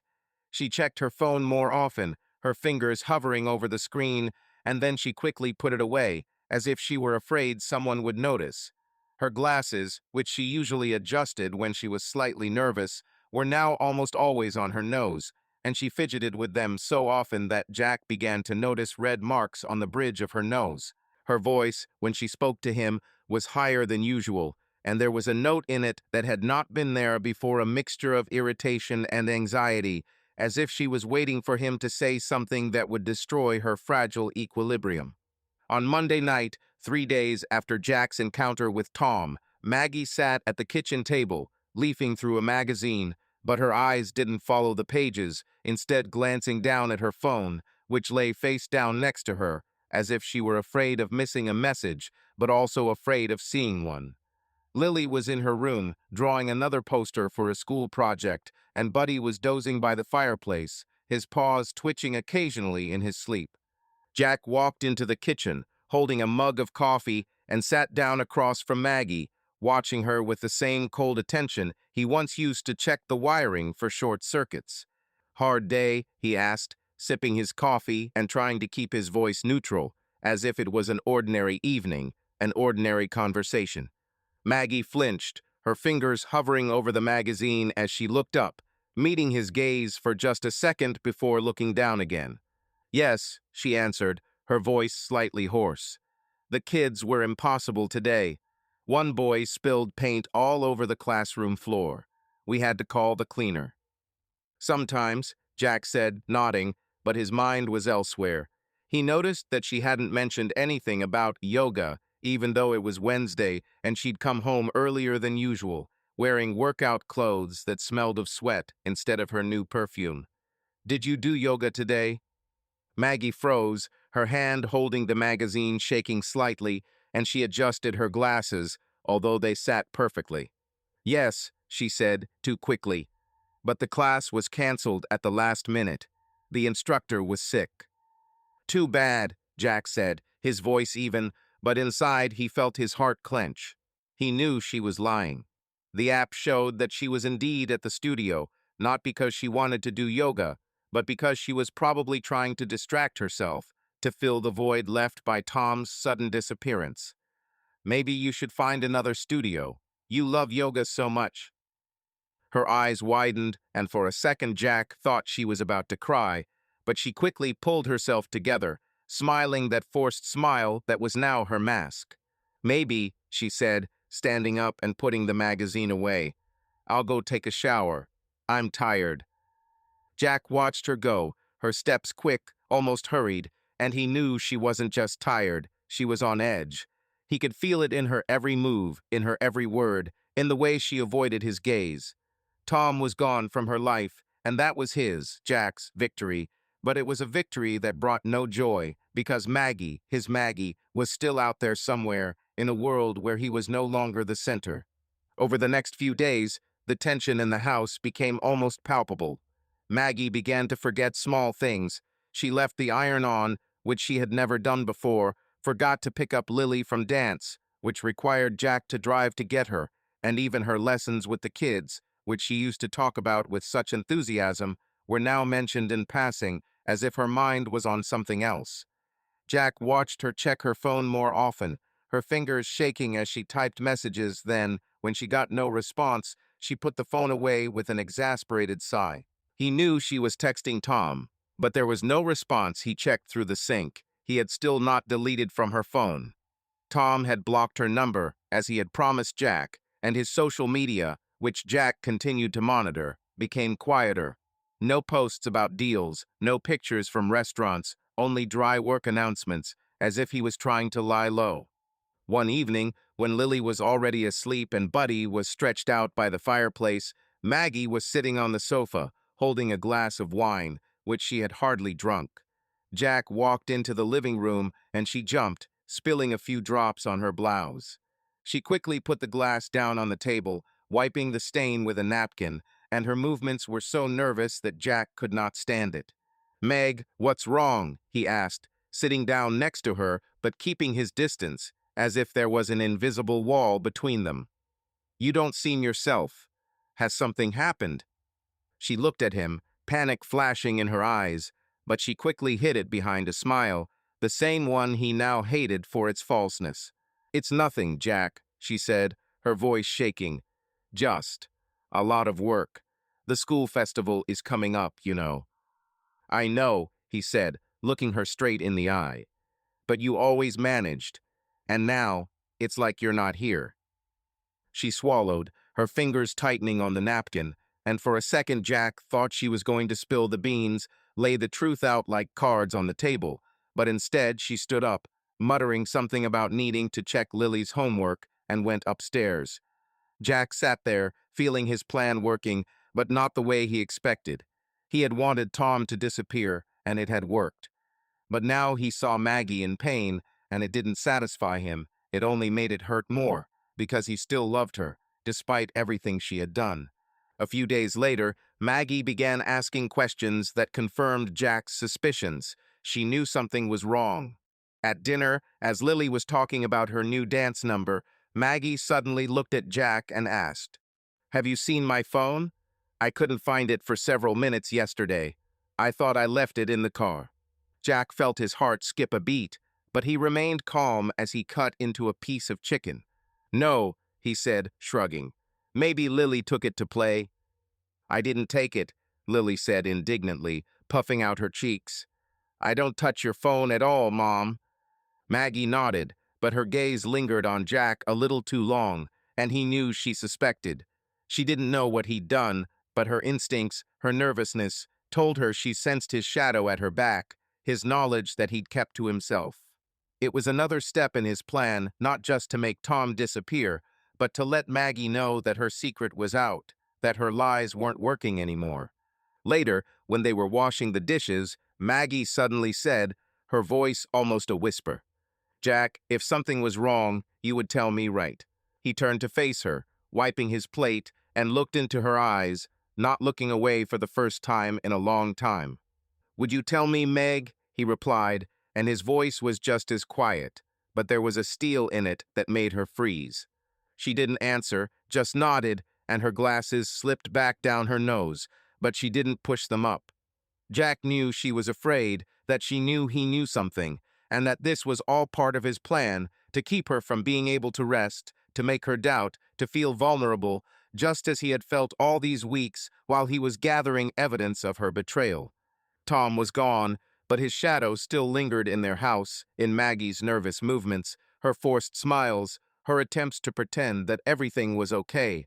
Jack knew that soon the time would come for the final conversation, when he would lay everything out in front of her, the photos, the receipts, the messages, and then she would have no way to escape the truth. But for now he waited, watching her crumble under the weight of her own lies, and this pause, this stillness before the storm, was his last way to regain control, even if that control was as bitter as the coffee he drank each morning, looking out at a house that was no longer his sanctuary. Winter in Austin, though mild compared to the northern states, in December 2025 brought with it a cold that seemed to penetrate not only into the bones, but also into the very depths of Jack Harper's soul, freezing the last sparks of hope that he still cherished somewhere in the corner of his heart, despite all the evidence of Maggie's betrayal that he collected week after week, like an electrician methodically checking each circuit to find the source of the failure. His house in Oak Hill, once the embodiment of the American dream with a white picket fence, a swing for Lily, and a golden retriever named Buddy, now seemed like an empty shell, a theatrical set behind which hid a lie that destroyed everything he thought was unshakable. Jack could no longer live in this tension, this constant pretense where he smiled at Lily, joked with her at breakfast, fixed his old Ford in the garage, but every night, looking at Maggie, he saw before him not a wife, but a woman who had chosen another, leaving him alone with a truth he did not want, but could not ignore. After meeting Tom, after he made him disappear from Maggie's life, Jack expected to feel relief, that his victory over the realtor, whose brazen smile and expensive suits had become symbols of his pain, would give him back some measure of control. But instead he felt empty, as if a switch had flipped in his soul, leaving him in the dark. Maggie, nervous and distracted, continued to play the role of loving wife and mother, but her forced smiles, her evasive glances, her shaking hands when she checked her phone, gave her away. She knew something was wrong, that Tom had disappeared for a reason, and Jack could see how afraid she was to ask him directly, afraid of the truth that he held in his hands like a charged wire ready to shock at any moment. He couldn't wait any longer.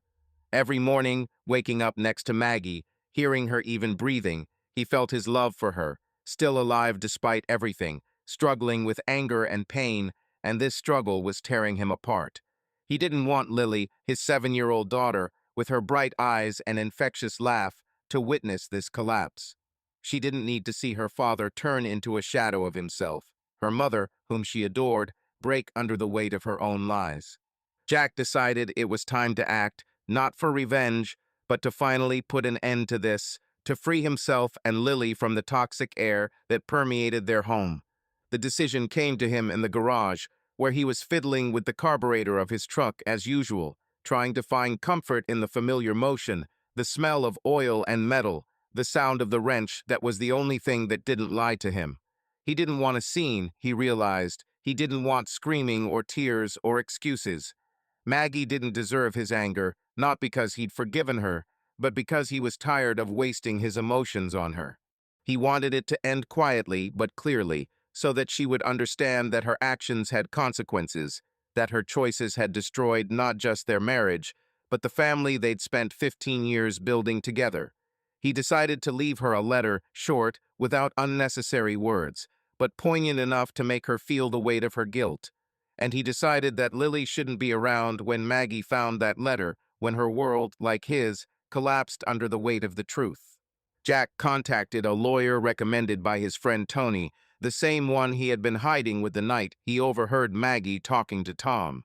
The lawyer, an older man with tired eyes and a voice accustomed to such stories, helped him draw up the divorce papers. It was not a difficult process. Their finances were simple. The house was jointly owned, and Jack would not share anything with Maggie except the freedom he now so desperately desired. He signed the papers, feeling the pen tremble in his hand, not from fear, but from a strange relief, as if he were finally lifting a weight he had been carrying for too long. He wrote the letter that night, after Maggie had gone to bed and Lily was already dreaming, clutching the teddy bear they had bought her at the fair 2 years ago. Jack sat at the kitchen table, lit only by the dim light of the lamp over the sink, and looked at the blank sheet of paper in front of him. He didn't want to write much. Every word seemed superfluous, unnecessary, because the truth he wanted to convey was at once too simple and too heavy. He picked up a pen, and his hand, accustomed to screwdrivers and wires, slowly wrote, "I knew. I know everything. You destroyed our home with your own hands." He reread the words, and they seemed both too soft and too harsh. But they were the truth, his truth, and he wasn't going to soften it for Maggie. He folded the paper in half, laid it on the table, and neatly placed the divorce papers on top, signed in his smooth, confident handwriting. Next to it, he left a folder of evidence: photos, receipts, text messages he'd collected over weeks of surveillance. He wasn't going to show them to her, but he wanted her to know that he hadn't just suspected. He'd seen it all, known it all, and her lies could no longer hide behind her smiles or her excuses. The next morning, Jack told Maggie that he was taking Lily to his mother's house in suburban San Antonio for the weekend. His mother, Helen, lived in a small house with a garden where Lily liked to play, picking yellow flowers and chasing butterflies, while her grandmother baked her favorite chocolate chip cookies. It was the perfect place to hide Lily from what was about to happen at home, from the moment when Maggie found the letter and realized that her world was crumbling just as Jack's had. To Grandma's, Maggie asked, standing at the stove, flipping pancakes for Lily. Her voice was light, but Jack noticed her hand trembling slightly, and she quickly adjusted her glasses. "This is unexpected. Did something happen?" "I just thought Lily would be happy," Jack said, sipping his coffee and looking at her over the top of his mug. "Mom could use some company, and I'll check her wiring. She was complaining about the light in the living room flickering." Maggie nodded, but her eyes avoided his, and Jack knew she suspected something but was hesitant to ask. Her nervousness, her forced smile, her habit of fiddling with the hem of her sleeve, it was all part of her decay, and Jack, though he felt a twinge of pity, knew she had chosen this path. Lily was thrilled about the trip.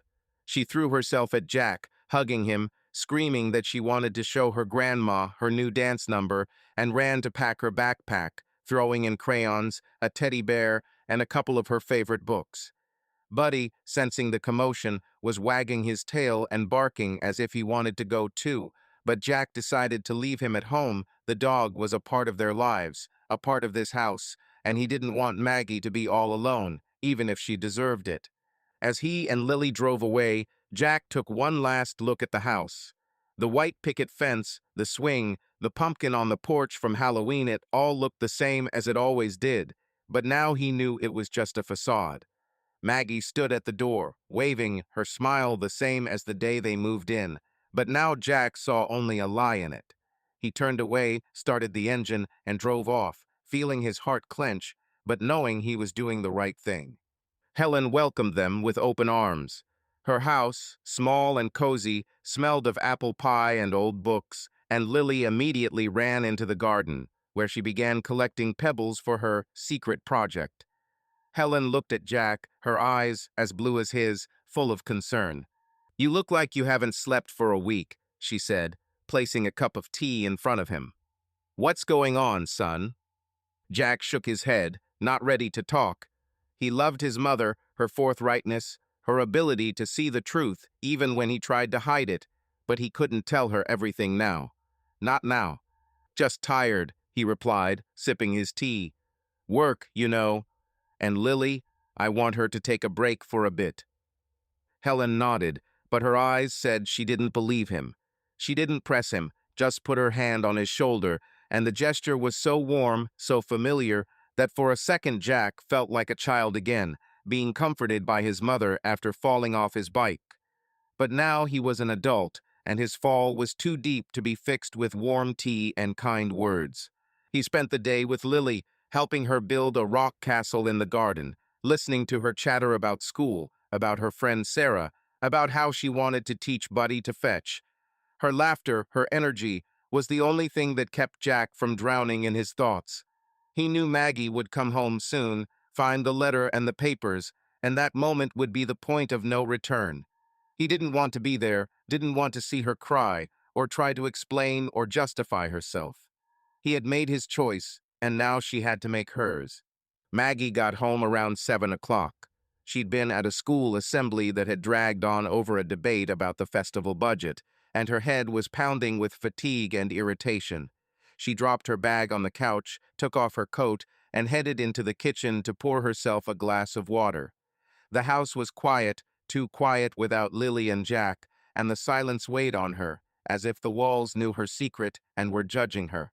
She turned on the light over the sink and froze when she saw a folded sheet of paper on the table, documents, and a folder neatly arranged in the center, as if someone had specifically wanted her to notice them. Her heart skipped a beat.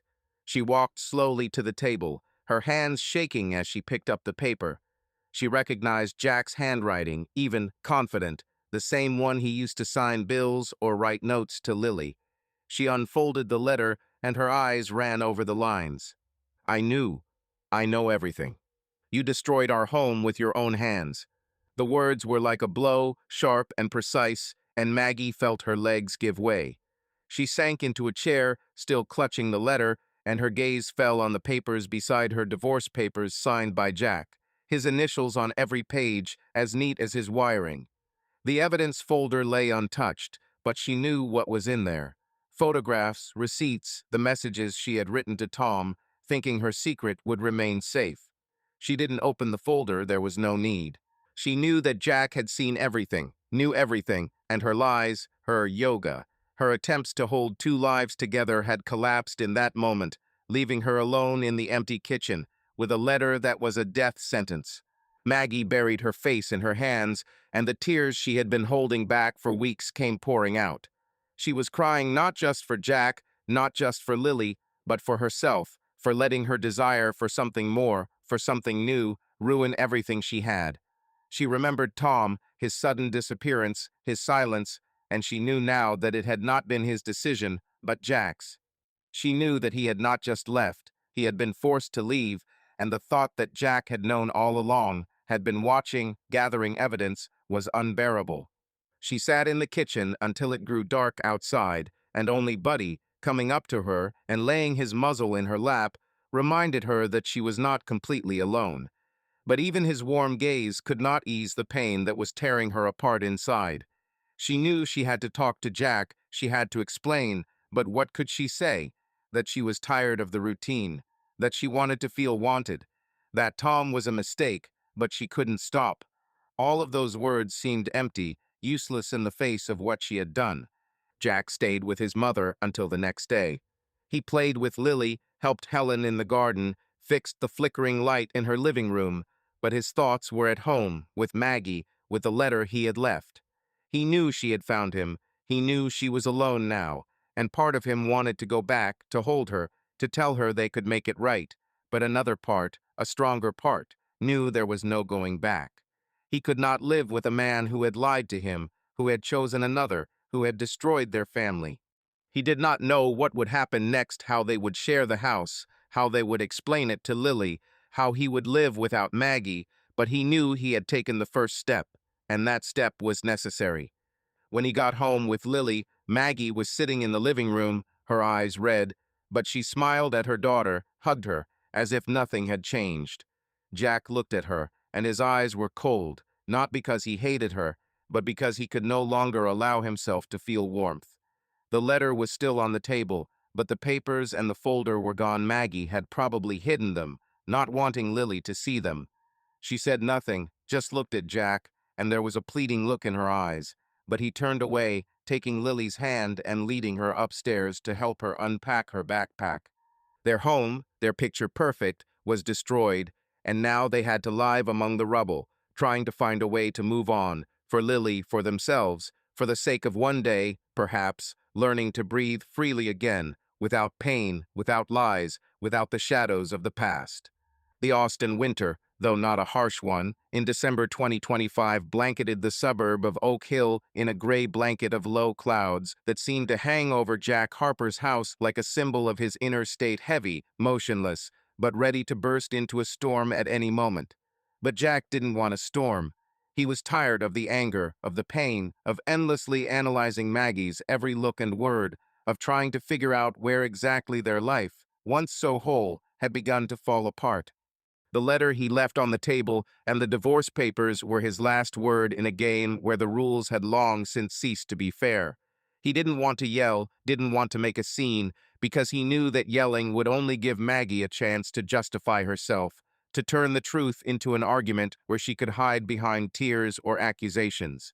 Jack wanted clarity, and he decided that their last conversation would be as cold and precise as his wiring work, no unnecessary sparks, no short circuits, just a clean completion of the circuit. He came home with Lily on a Sunday morning, after 2 days with his mother in San Antonio.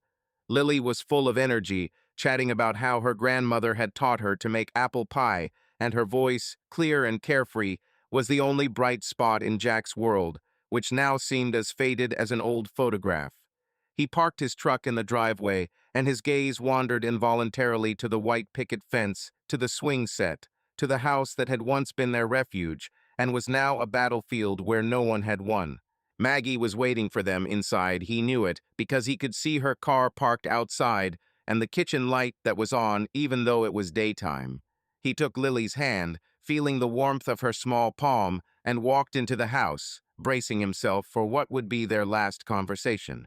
Maggie was sitting at the kitchen table, her hands folded in her lap, a mug of tea in front of her, cold now, judging by the way the steam had stopped rising from it. Her eyes, usually so alert, were red and darkly circled, and the glasses she adjusted so often lay beside her, as if she was tired of pretending to have everything under control. Lily, oblivious to the tension, rushed to her mother, hugging her, and Maggie hugged her back.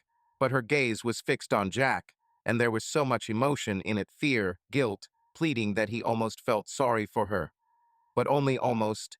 "Mom, Grandma gave me a pie recipe," Lily exclaimed, jumping up and down. "Can we bake it today?" Maggie smiled, but her smile was weak, a shadow of its former self. "Sure, honey," she said, her voice shaking, but she quickly pulled herself together. "Why don't you go upstairs and draw me a picture? I want to hang it on the refrigerator." Lily nodded and ran off to her room, her footsteps echoing down the stairs, and Buddy, who had woken up from her voice, trotted after her, wagging his tail. Jack watched, feeling his heart clench, because Lily was their world, their only point of contact, and he knew he had to keep his temper for her sake. He sat down at the table across from Maggie, resting his hands on the tabletop, and looked at her. She didn't look up, her fingers fiddling nervously with the edge of the tablecloth, and the silence between them was so thick you could cut it with a knife. "You found the letter," Jack said, his voice flat and emotionless, as if he were talking about the weather or the electric bill. Maggie nodded, still looking at the table, her lips trembling as if she was trying to find the words, but they were eluding her. "Yes," she whispered at last. I found it." "And the documents," he added, without looking away. "You saw them too." She nodded again, her fingers clenching tighter until her knuckles turned white. "Jack, she began, but her voice broke and she fell silent, as if she didn't know where to begin. He waited. He wasn't going to help her, wasn't going to fill this silence with his words. This was her lie, her betrayal, and now she had to speak, if she could speak at all. "I didn't mean for this to happen," she said finally, her voice quiet, almost pleading. "I didn't mean to hurt you. It just happened."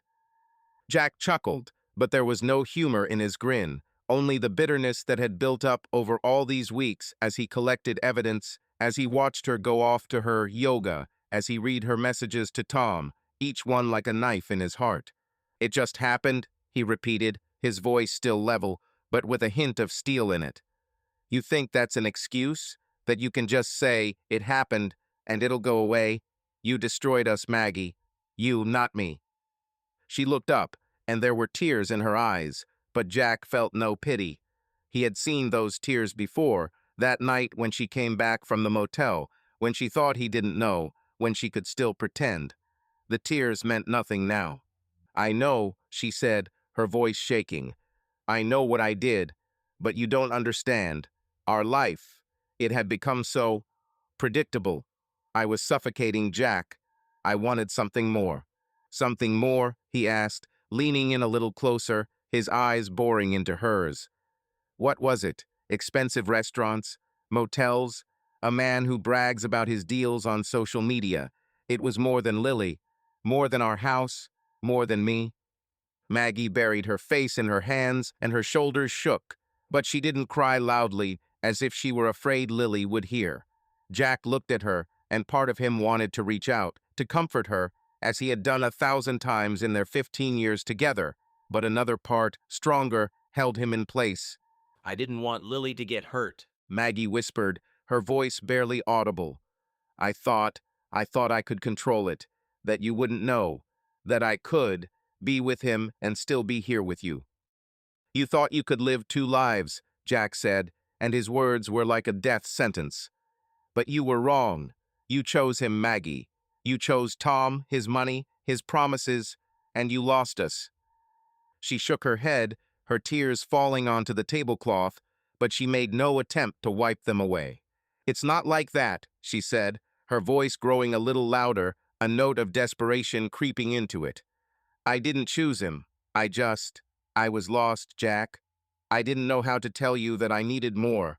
I was afraid you wouldn't understand. You didn't give me a chance, he said, and now there was a slight tremor in his voice, not from anger, but from the pain that still lingered in him despite his resolve. You didn't talk to me. You didn't tell me you were sick.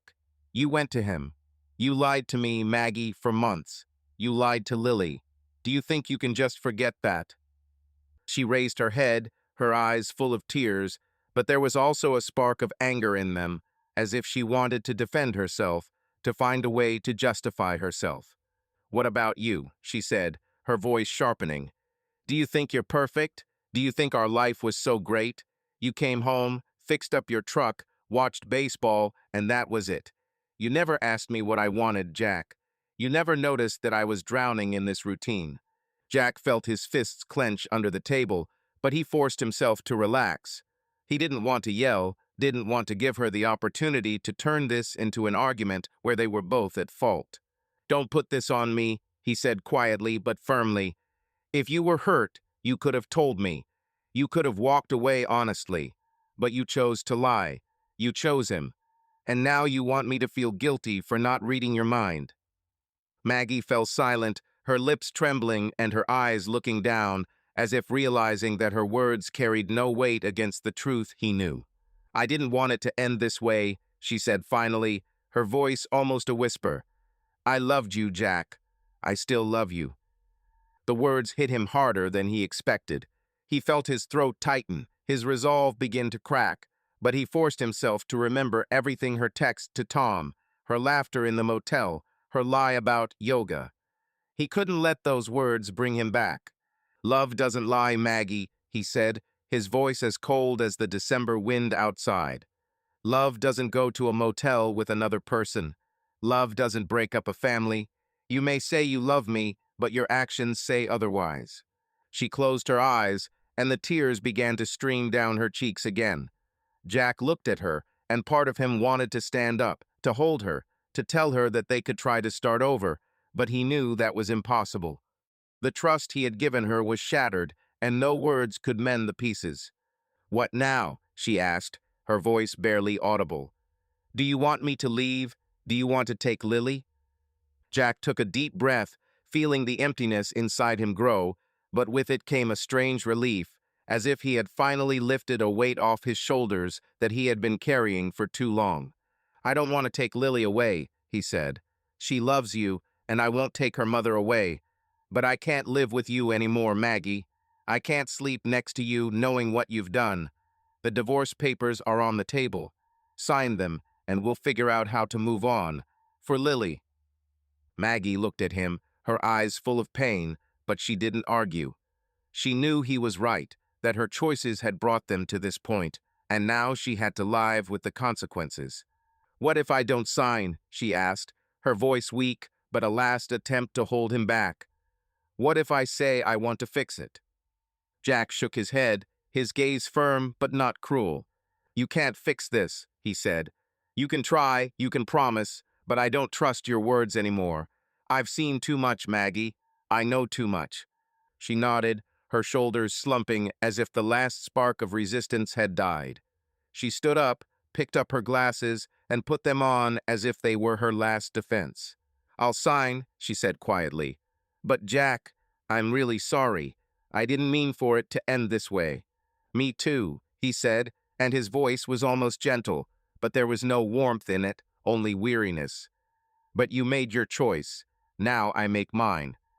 He stood up, his legs feeling heavy, as if he were trudging through knee-deep mud. He didn't look at her, didn't want to see her tears, her face that he had once loved more than anything in the world. He walked into the living room, where the photographs of them sat on the mantelpiece, the wedding, Lily's birth, their first home, and each one seemed like a lie now, a backdrop for a life that no longer existed. "I'm leaving today," he said without turning around. "Lily's staying with her mom for a couple more days. I'll pick up my things when you're at work." Maggie didn't answer, just let out a soft sob, and Jack heard her walk upstairs, her steps slow, as if she were carrying the world on her shoulders. He waited until the bedroom door had closed before he let himself breathe. He didn't shout, or break any dishes, or make a scene.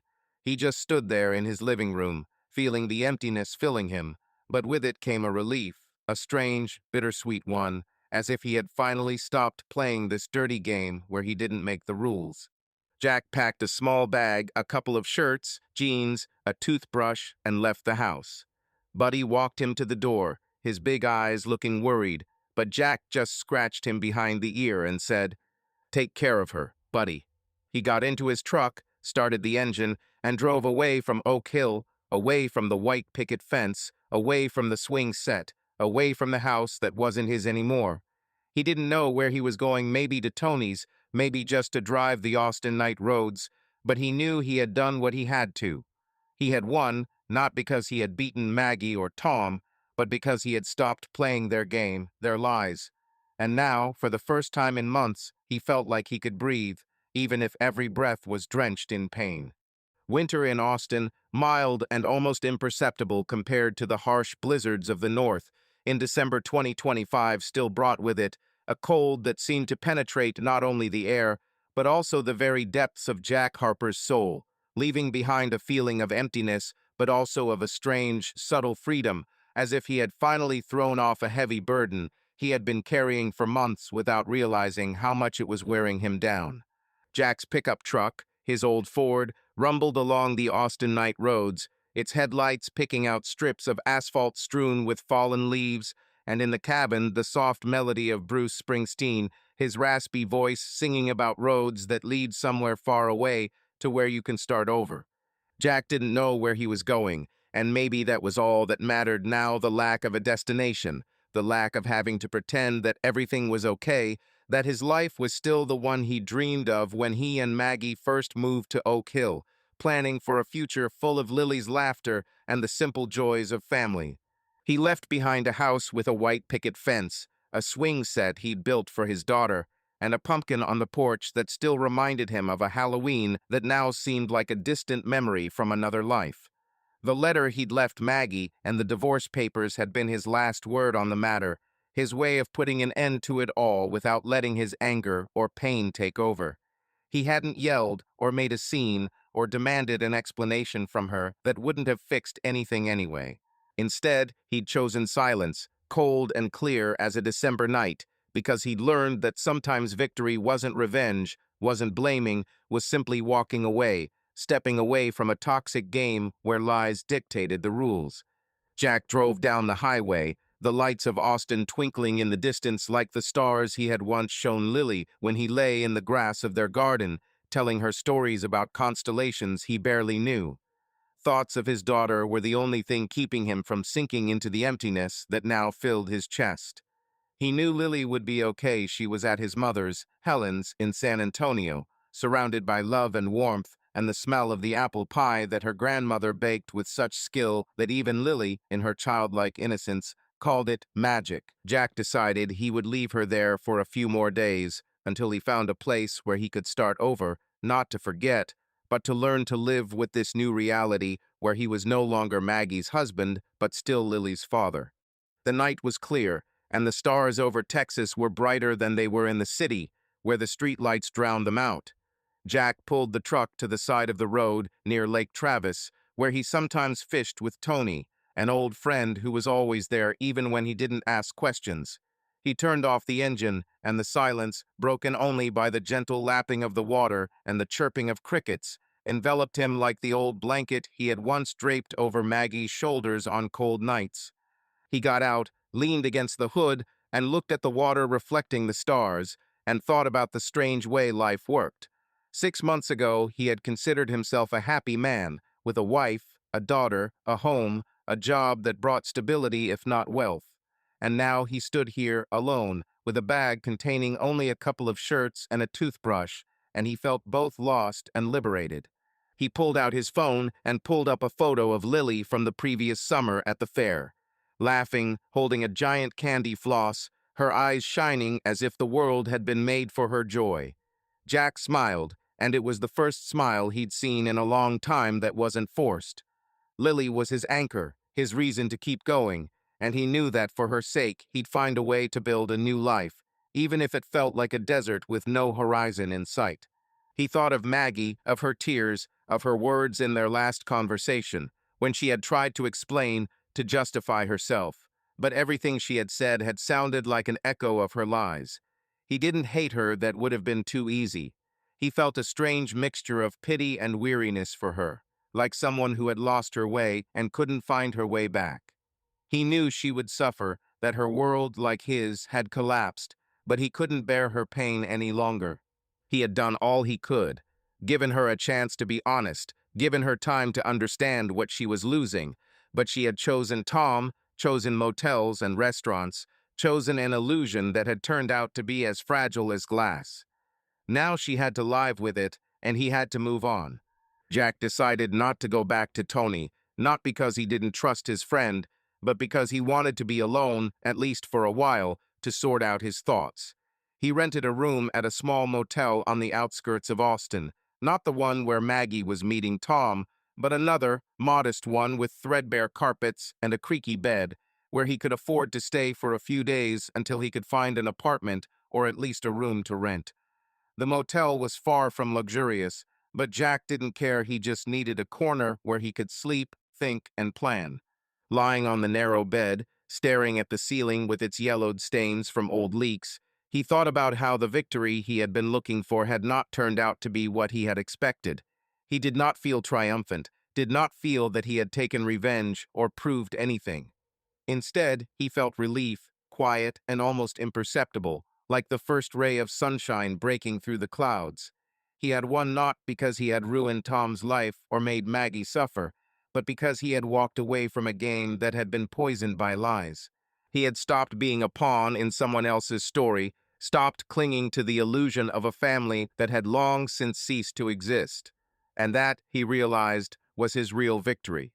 The next morning, Jack woke early, when the sky was just beginning to lighten, turning soft pinks and blues that reminded him of the sunrises he had watched with Maggie in their early years, when they would sit on the porch with coffee, silent but happy, just enjoying each other.